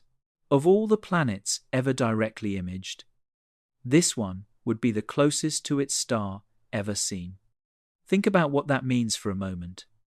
Every previous direct picture of another world showed a planet in a wide, distant orbit, far from its star's glare, because that is the only place our instruments could reach. This candidate sits in close, in bright, glare-soaked territory that direct imaging was never able to touch before. It would not just be a new dot on the list. It would be the list reaching somewhere it has never reached. The second surprise is about the star it orbits. The handful of worlds we have photographed before were mostly caught around young stars. And the planets themselves were young too, still glowing fiercely with the heat of their own birth, which is precisely what made them visible. Easy prey. If anything about this work can be called easy. But Alpha Centauri A is not a newborn. It is a settled, middle-aged star, a near twin of our own Sun in temperature and in age. Sanghi noted that this candidate would be the most similar in temperature and age to the giant planets of our own solar system among all planets ever directly imaged, and the nearest to our home. In other words, if confirmed, this would be the first time we have ever photographed the kind of planet we actually come from. A mature giant in a mature system, rather than a glowing infant in a stellar nursery. Rest with that for a second, because it deserves it. Somewhere in your mind, let Jupiter and Saturn drift by, the elder statesmen of our own sky. What Webb may have glimpsed is their cousin. The third surprise is the one we built the fortress around earlier tonight, and it is the deepest of the three. This world, if real, should have had a terribly difficult childhood. Remember the picture we assembled together. Planets are born in calm disks of dust and gas. And calm is exactly what the Alpha Centauri pair does not offer. Every 80 years, Alpha Centauri B comes swinging in to roughly the distance of Saturn, its gravity raking through the planetary nursery like fingers through sand. For decades, theorists expected that wide, comfortable orbits in such a system would be unstable, and that planet formation there would be stunted at best. And yet here, apparently, is a giant world, not just surviving in that gravitational storm, but doing so on an orbit that the team's own simulations require to be stable in the long term. Sanghi said it directly in NASA's announcement. Its very existence in a system of two closely separated stars would challenge our understanding of how planets form, survive, and evolve in chaotic environments. That sentence is a scientist telling you, openly, that if the candidate is confirmed, the textbooks would need editing, and there is a fourth surprise, quieter than the others, that belongs to the engineers as much as the astronomers. Pierre-Olivier Lagage, of the French research organization CEA, who helped build the MIRI instrument, called these some of the most demanding observations ever performed with MIRI's coronagraph. The shock, for the people who built the machine, was partly that the machine could do this at all. Webb was designed for the faint and the far. Nobody could be entirely certain, until it was tried, that it could tame the brightest nearby star system in the sky. Kevin Wagner of the University of Arizona, who has chased this signal since his mountaintop observations in 2019, summed up the feeling in his university's announcement by saying the result is shaping up to be one of the most exciting in astronomy of the decade. Notice even his phrasing, shaping up to be, the excitement and the caution, riding together in a single sentence. Now, let me add the honest counterweight, because this channel does not deal in one-sided stories, and because balance, at this hour of the night, is its own kind of comfort. Not every astronomer is ready to celebrate, and the researchers themselves are the first to say the case is unfinished. A candidate that has been robustly detected once by Webb, that rhymes with an older sighting from a different telescope, and whose disappearances trace a believable orbit, is a strong candidate, but it is still a candidate. Emily Rickman, an astronomer at the Space Telescope Science Institute, offered a perspective in the press coverage of this work that is genuinely lovely. Even if this ultimately turns out to be something else, she noted, the work matters because it reveals what MIRI can truly do when pushed to its limits. That is the sound of a healthy scientific community, excited and careful. At the same time, either way, she was saying, we learned how far our eyes can see. That knowledge keeps, no matter what the verdict turns out to be. So there is the shock, fully unwrapped and laid out on the table. A record-breaking orbit, if it holds.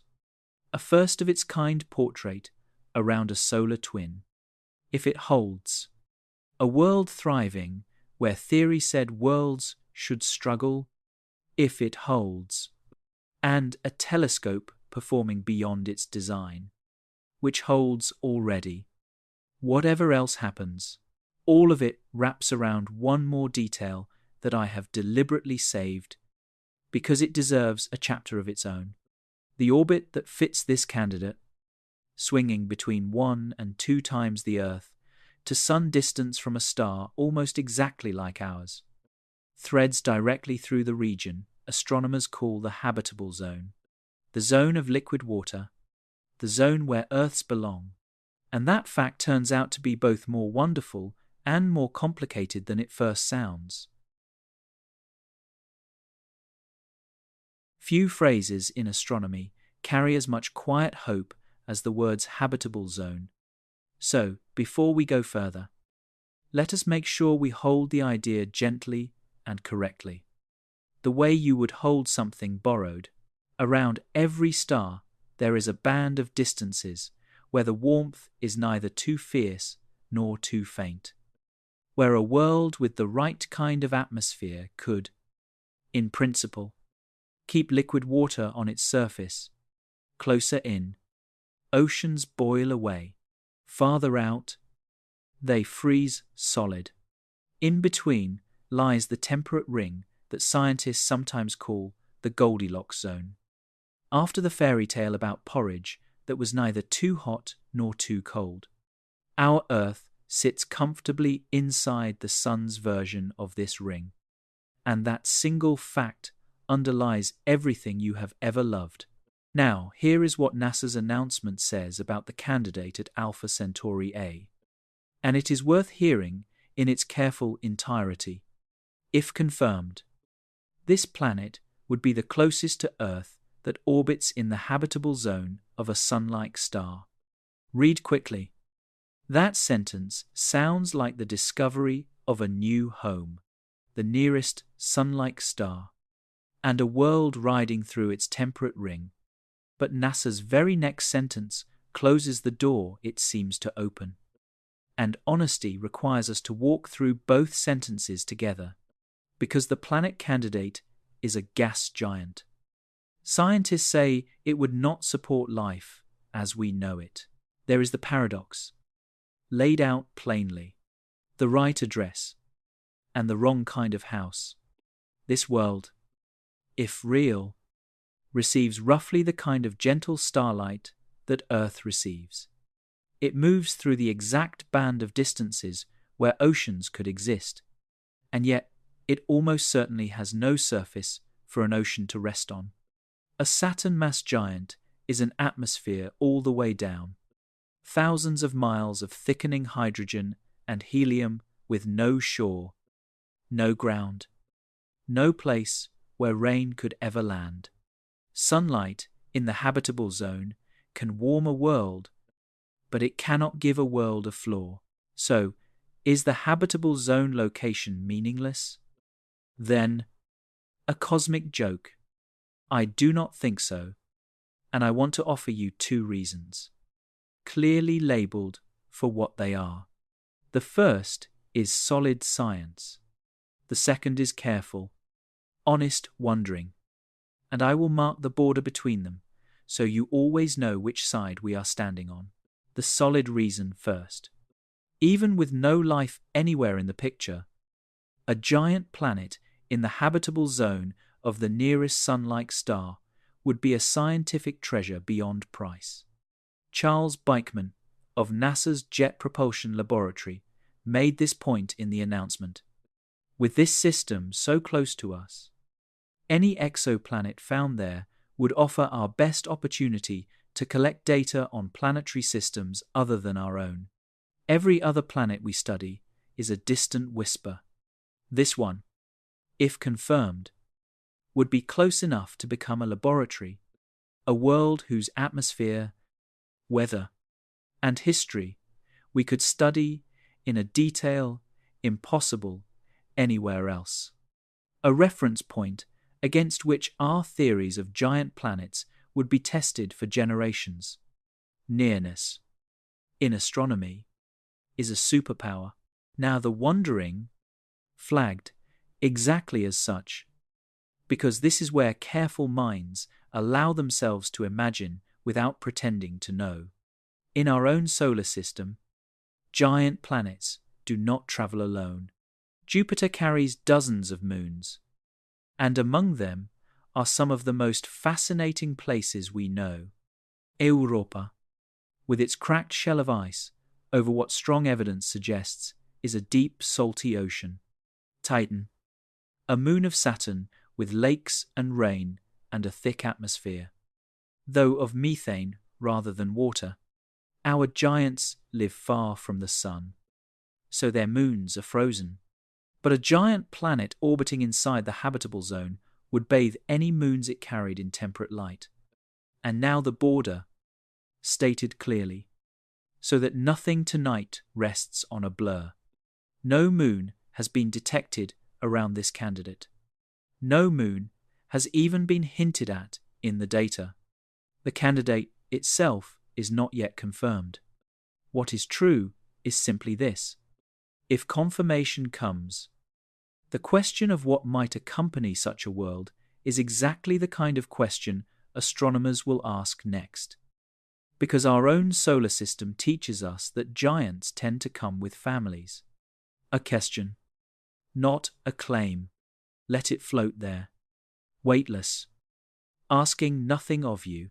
And I cannot leave this chapter without one small, strange coincidence from the world of imagination, which reporters covering this candidate could not resist either, and which I will frame exactly as what it is.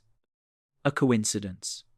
In the Avatar films, the fictional moon Pandora, with its forests and its floating mountains, orbits a gas giant around this very star.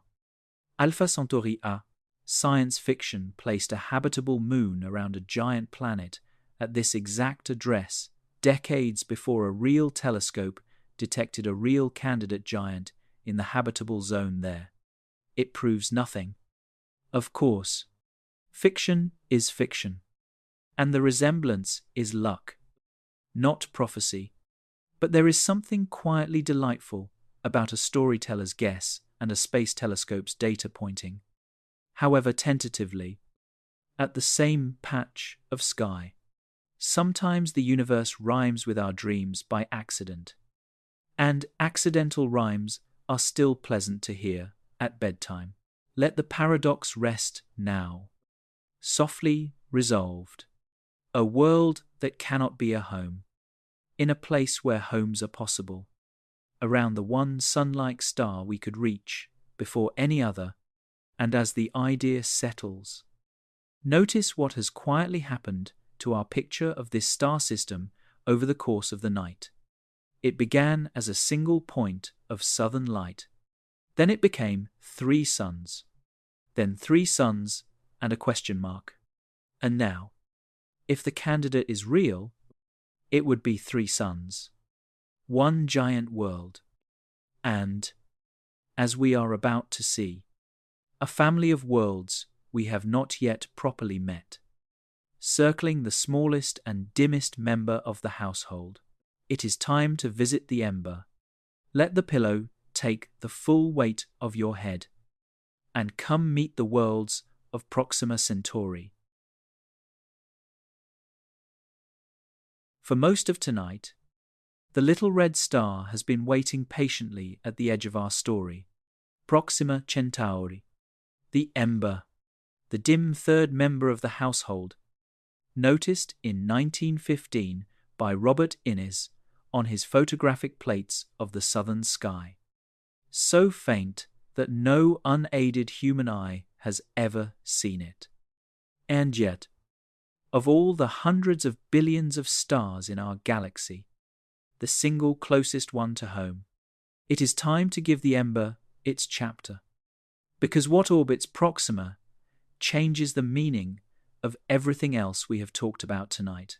In 2016, astronomers at the European Southern Observatory announced a detection that made front pages around the world. By watching Proxima's light with extraordinary patience, they had caught the star swaying. That same gentle dance we met in the story of the ghosts. The pull of an unseen companion tugging its sun back and forth. Only this time, the signal held. It survived the checking and the rechecking, the skeptical analyses. The years of follow-up, the planet was real. They named it Proxima b. And it was not some remote frozen giant. It was a world at least about the mass of the Earth, orbiting inside the little star's habitable zone, the ring of gentle warmth where liquid water is possible. Pause on a strange and lovely detail here. Proxima is a red dwarf, so small and cool that its habitable zone hugs the star closely. Proxima b circles its sun in only about 11 days. Its year is shorter than 2 of our weeks. Stand on that world, if it has a surface a person could stand on, and its dim red sun would hang large and cool in the sky, giving perhaps a permanent sunset light to whatever landscape lies below. 11-day years, sunset-colored noons. The universe, even next door, is stranger and softer than our habits of thought, and Proxima b, it turned out, was not alone. In the years that followed, astronomers reported evidence of more worlds, a larger, colder planet, farther out, called Proxima c, then a third signal, a small world skimming even closer to the star, called Proxima d.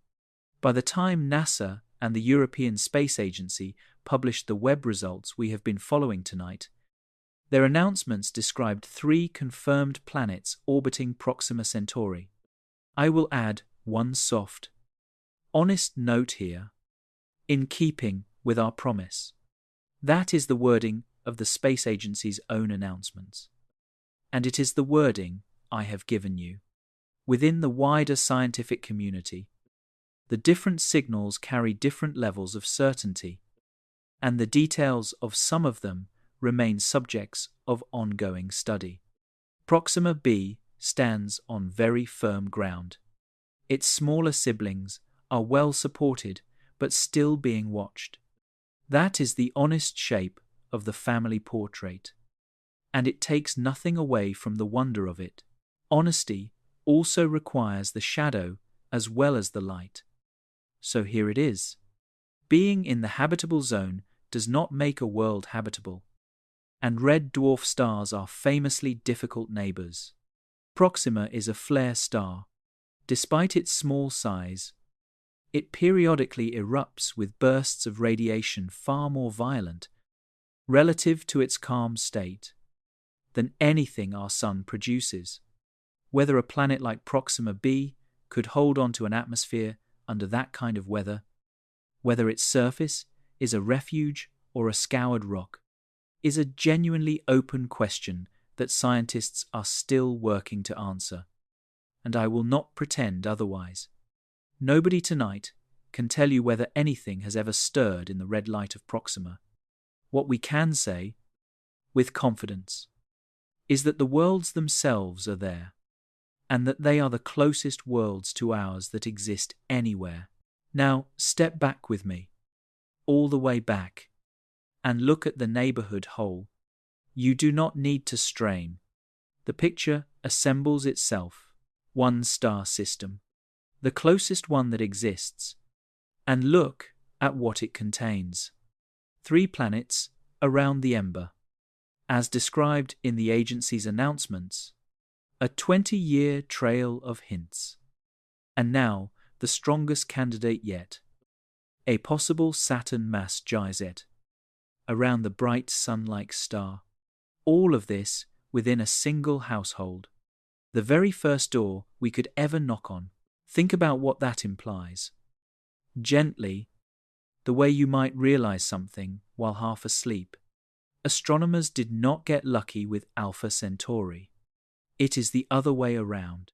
Decades of surveys, including the great planet hunting missions that watched hundreds of thousands of stars, have led astronomers to a remarkable conclusion. Planets are not rare ornaments scattered here and there. On average, there is at least one planet for every star in our galaxy. Worlds outnumber suns. And our nearest neighbor, the one system we did not get to choose, the one that simply happens to be closest, turns out to be exactly what the statistics promised. Crowded for thousands of years, human beings looked at the night sky and wondered whether the stars were suns, and whether those suns had worlds. It is worth letting yourself feel, for a moment, that you happen to be alive in the narrow slice of history when that ancient question got its answer. The answer is yes. Nearly every star you have ever seen, on every night of your life, most likely carries its own family of planets, its own silent geographies, its own weather and moons and slow seasons. And this has been true the entire time. Through every century when we looked up and could not know, the neighborhood is crowded. The galaxy is crowded. And the nearest crowd of all is 4 light years away, waiting through one more unanswered question. Is the giant real? That question now has something rare for an astronomical mystery. It has an appointment on the calendar, a specific window of time, chosen not by human impatience, but by the mathematics of an orbit. When the telescope may turn back, the artificial moon may slide into place once more. And the case of S, one could move a long way toward its verdict. Let us talk, slowly, about what happens next. Every good detective story reaches the moment when the investigation pauses. Not because the detectives have given up, but because they are waiting for the suspect to appear again. And the wonderful thing about an orbit is that it makes appointments. A planet is not a wandering ghost. If S1 is real, then it is a world on a path. And a path can be calculated. And a calculation tells you when and where to look. Remember what the simulations revealed. Feeding in the 2019 sighting from Chile, the 2024 detection from Webb, and the iron requirement that any orbit survive the gravity of the second sun. The team mapped the family of paths this candidate could be traveling. Those same maps that explained the Vanishing Act, the empty frames of February and April of 2025, also make a promise about the future. The planet, if it exists, swings back out. The firefly drifts away from the lighthouse beam again. The blind spot ends, and the researchers have been open about when. Kevin Wagner of the University of Arizona said in his university's announcement that the observations and orbital simulations provide a prediction for where the planet will be. and that the best time to go back and look would come in the fall of the following year, which is to say, the latter part of 2026. Charles Beichman and Aniket Sanghi have likewise pointed to a favorable window around August of 2026. If the 2019 and 2024 sightings truly are the same object, and they have said they hope to win observing time on Webb to make the attempt, I want to be precise with you here, in the spirit of the promise from Chapter 1, because precision at this point is the difference between a bedtime story and an honest one. As of the writing of this journey, that is the full situation. A predicted window, a team hoping to point the great telescope one more time, a verdict that has not yet been delivered. You and I are resting inside an unfinished story, and there is something wonderful about that rather than something anxious.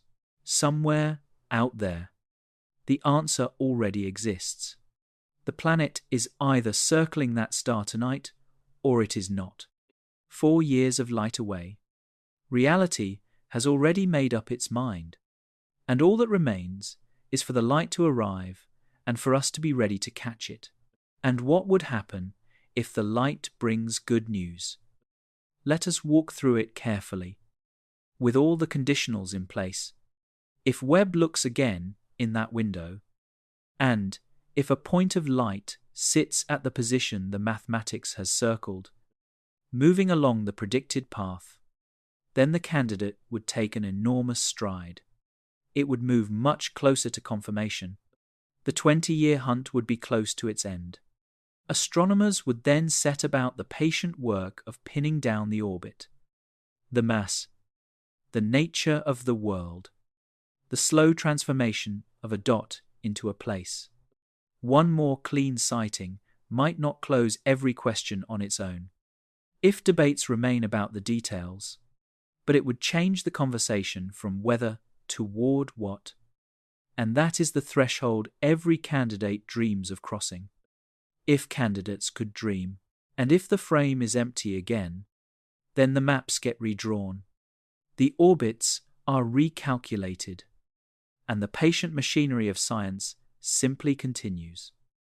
Because an unanswered question, as we said many chapters ago, is not the same as a question that cannot be answered. Now, here is what makes the appointment even richer. Webb may not keep it alone. There is another great observatory on its way. NASA's next flagship astrophysics mission is called the Nancy Grace Roman Space Telescope, named for the astronomer often remembered as the mother of Hubble, the woman who spent her career convincing the world that telescopes belonged in space. According to NASA, Roman is set to launch by May of 2027, and potentially as early as the fall of 2026. And Roman is not merely another mirror. It carries, as one of its instruments, a technology demonstration that reads as if it were designed for this exact mystery, a next-generation coronagraph, an artificial eclipse maker more advanced than anything flown before, equipped, in NASA's words, with dedicated hardware that will test new technologies to observe binary systems like Alpha Centauri in search of other worlds. Systems, in other words, where two suns crowd the picture and ordinary masks struggle. Bernard Lyot's little invention, a century on, is still growing, and there is a lovely scientific harmony in the pairing. Webb sees the infrared, the candidate's own faint warmth. Roman would observe invisible light, the light a planet reflects from its star. NASA's announcement spells out what that combination would mean. Roman's visible light data would complement Webb's infrared observations, yielding unique insights into the size and the reflectivity of the planet. One telescope measures a world's glow. The other measures its shine. Put them together, and a dot of light begins to become a place, with a diameter, with clouds or clear skies, with color. So picture the years immediately ahead, the way the researchers themselves picture them, and notice that you can picture them calmly, because every branch of the future leads somewhere good. A window opens in late 2026. Perhaps the telescope turns, and the dot is waiting where gravity said it would be, and a quiet cheer goes around the world's observatories. Perhaps the frame is empty, and the puzzle deepens, and Roman rises on its rocket to take up the search with fresh eyes. Either way, the appointment is made. The calendar is marked, not by human wishes, but by gravity itself, which has been keeping perfect time at Alpha Centauri for billions of years and will not miss its cue. There is one more thread I promised we would follow before the night softens toward its close. All evening we have looked at Alpha Centauri.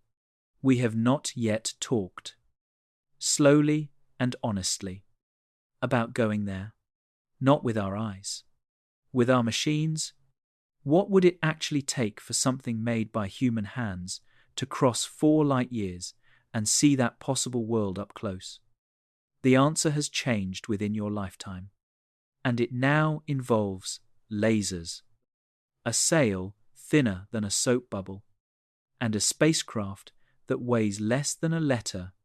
That is where we drift next. All night, we have been receiving. Light has crossed 4 years of darkness and fallen into our instruments. And we have read it the way you might read letters from a house you can see but cannot visit. Now, before the night softens completely, let us ask the question every child asks first and every engineer asks last. Could we go? Could anything made by human hands actually cross that gap and look at this possible world with its own camera?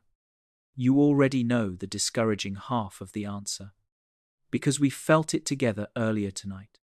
In the third picture of Chapter 3, our proudest deep space machines, the Voyagers and their kin, would need tens of thousands of years to make the crossing, and even our fastest probe would need thousands. Chemical rockets, the technology that took us to the moon, simply do not speak the language of interstellar distance.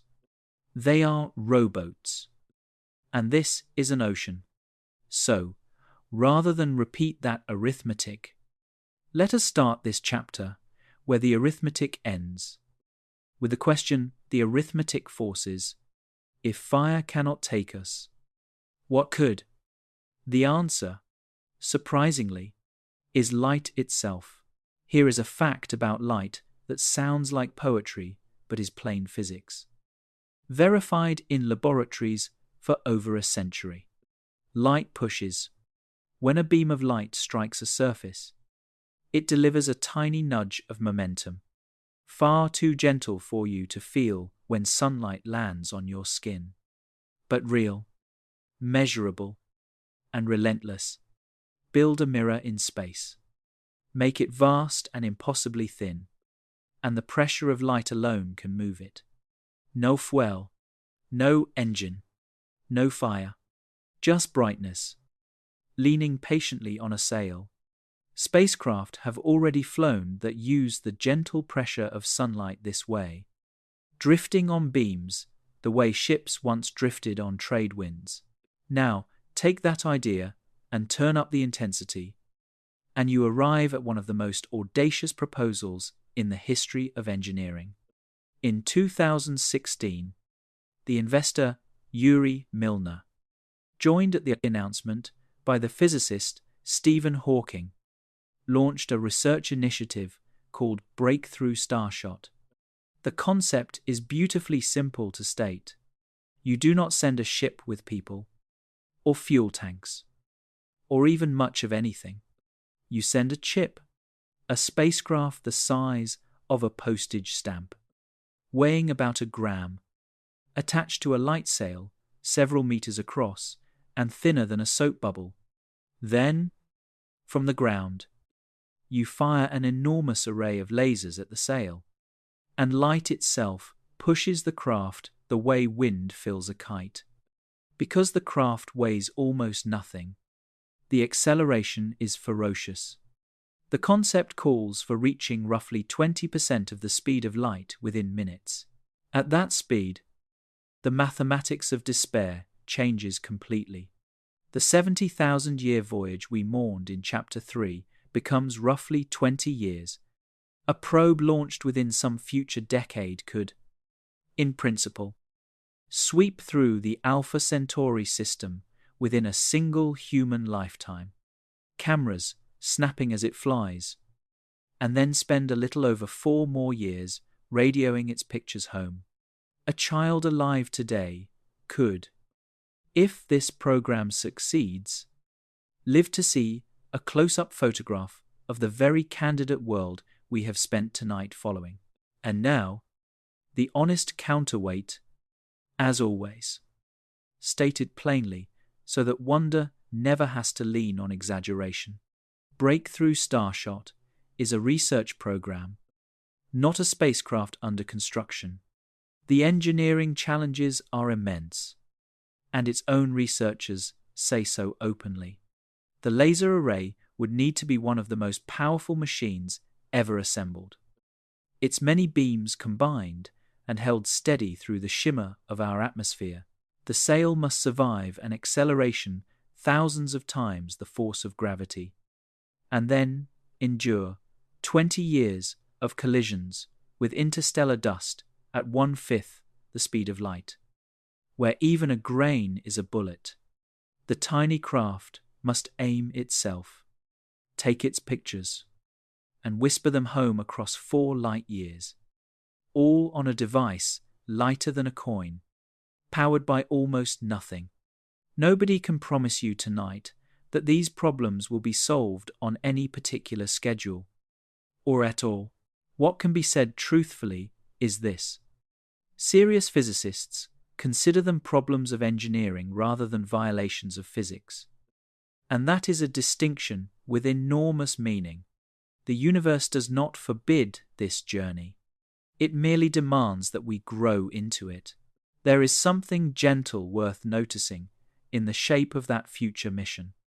If it ever flies, no astronaut strapped to a tower of fuel, no roar, no countdown, no fire splitting the sky, just a whisper of concentrated light leaving Earth, pushing a tiny mirror into the dark. The whole departure, quieter than a sunrise. If humanity ever touches Alpha Centauri, our first emissary may weigh less than a letter, which feels fitting because a letter is exactly what it would be, a note from one shore of the ocean to the other, saying only, "We noticed you, and we came to look." But here is the truth underneath all of it, the one that brings our night full circle, and you can let it settle over you like the blanket settling now, for you, and for me, and for everyone alive at this hour. Alpha Centauri will remain what it has always been, a place we visit only with our eyes, our instrument, and our imaginations. The candidate world beside that star, if it is real, will be studied, mapped in light, weighed and measured across the gap, long before anything of ours arrives to see it. And that is not a sad ending. That is the whole quiet miracle of astronomy. We are a species that learn to explore places we cannot reach, which leaves just one thing unresolved. That small, stubborn word that has followed us all night. If the candidate is real, if the dot returns, how should a person feel, lying comfortably in the dark, about resting inside a story that has no ending yet. As it turns out, that may be the most peaceful part of the entire night. Let me tell you, softly now, why this story was chosen for tonight. Out of all the stories the universe offers, it was not just the detection. Although the detection is wonderful, it was the shape of the thing. Most stories we tell at bedtime are finished. They have endings, resolutions, last pages. This one does not. Somewhere above the southern horizon, right now, there is a star, and beside that star, there either is or is not a giant world. And no one on Earth, not the astronomers, not the engineers, not you, not me, knows which. The answer exists. The universe has already decided. We simply have not caught up yet. And here is a belief this channel will stand behind. After many nights spent with stories like this one, not knowing, held honestly, is one of the most restful states a mind can be in. Think about how much of your day is spent pretending to certainty. Decisions, opinion, plans, the constant, quiet pressure to have an answer ready. Science, real science, the kind we have watched at work all night, offers a different posture. It is allowed to say, we are not sure. It is allowed to say the evidence is strong, but the case is open. It detected a dot of light, tried honestly to destroy it, failed, watched it vanish, understood the vanishing, and then, instead of forcing a conclusion, it simply marked a window on the calendar and chose to wait. There is a deep calm in that, the calm of a mind that does not need the answer tonight, because it trusts the process that will deliver the answer eventually. If you carry one thing out of this evening into your sleep, let it be that posture, strong evidence, open case, no fear, consider. One last time, everyone we have met on this journey, because tonight was always really about them, and about the long relay they belong to. Robert Innes, comparing his glass plates in Johannesburg in 1915, noticing one faint star drifting with the bright pair, never knowing that the little ember he named would one day be described as carrying a family of worlds. The team of 2012, whose planet dissolved, and Vinesh Rajpal, whose careful analysis dissolved it, both of them serving the same truth from opposite sides. Bernard Liot, on his cold mountaintop in the Pyrenees, polishing lenses nobody believed in, building the first artificial eclipse a century before one flew to a point beyond the moon. Kevin Wagner in the Chilean desert, staring for 100 hours at a smudge he refused to oversell. Charles Beichman and Aniket Sanghi, peeling the light of 2 suns away from a single faint point. And then, at the moment of their greatest excitement, choosing the word candidate instead of the word planet. None of them got the whole answer. Every one of them moved it closer. That is how this really works. Not as a lightning bolt, but as a relay. Each runner carrying the question a little farther through the dark, then handing it on. And tonight, in the gentlest possible way, the question was handed to you. You now know something that most people walking past you tomorrow will not. That the nearest sun-like star to Earth may have a giant world. That the evidence appeared, vanished, and made sense in its vanishing. And that a telescope hanging in the cold beyond the moon has an appointment to look again. And whichever way it settles, notice that you cannot lose. If the dot returns, you were here in the uncertain years, at the beginning, when it was still a maybe, and if the dot dissolves like the ghosts before it, then you watched science do the most honorable thing it knows how to do, which is to test a beautiful idea to destruction and tell the truth about the result. Either ending is worth having heard the story for. Either ending leaves the universe a little better mapped than before. So let the question rest now, unanswered, on the nightstand of your mind. It does not need you to hold it. It has been unanswered for 20 years.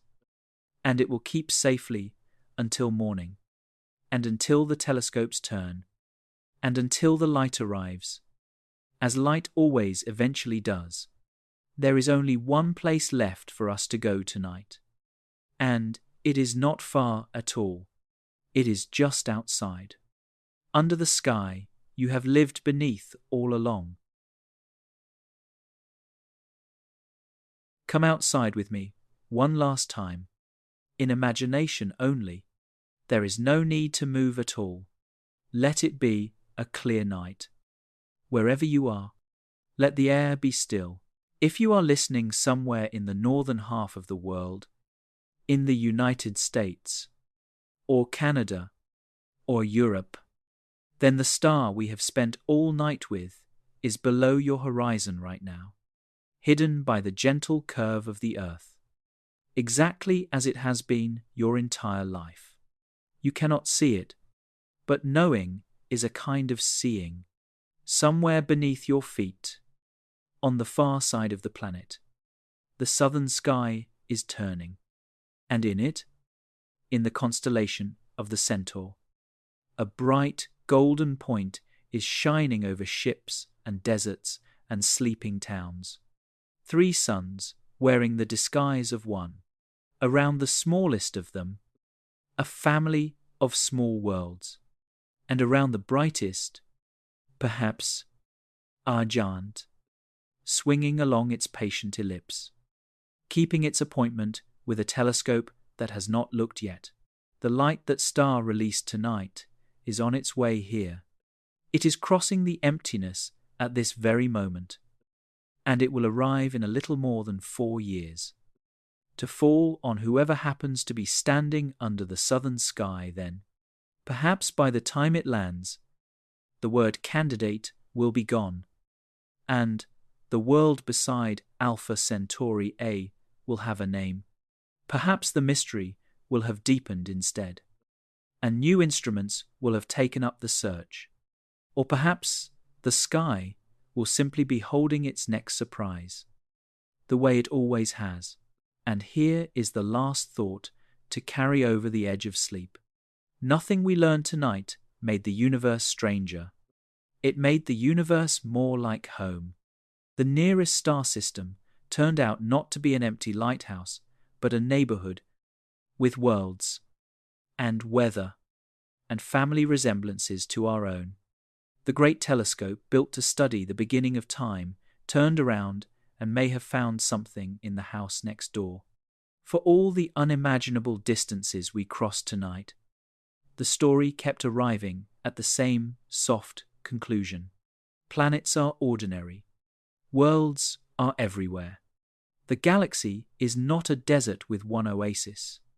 It is a sky full of neighbors, most of whom we have simply not met yet. You do not need to remember any of it. The numbers, the names, the dates. Let them all go now. They will still be true in the morning. Let them drift away the way the day drifts away. And keep only the feeling, if you like, the feeling that the darkness above your roof is not empty, and never was, that it is deep and old and quietly full, that somewhere out there, 4 years of light away, a possible world is circling a sun very much like yours, asking nothing of you, needing nothing from you, simply existing, whether or not anyone ever confirms it. The sky will keep watch tonight. It is very good at that. It has been keeping watch for 13 billion years. Over every sleeper there has ever been. And it will not stop now. If tonight's journey brought you a little wonder, or helped the day loosen its hold, I am glad you spent these hours here.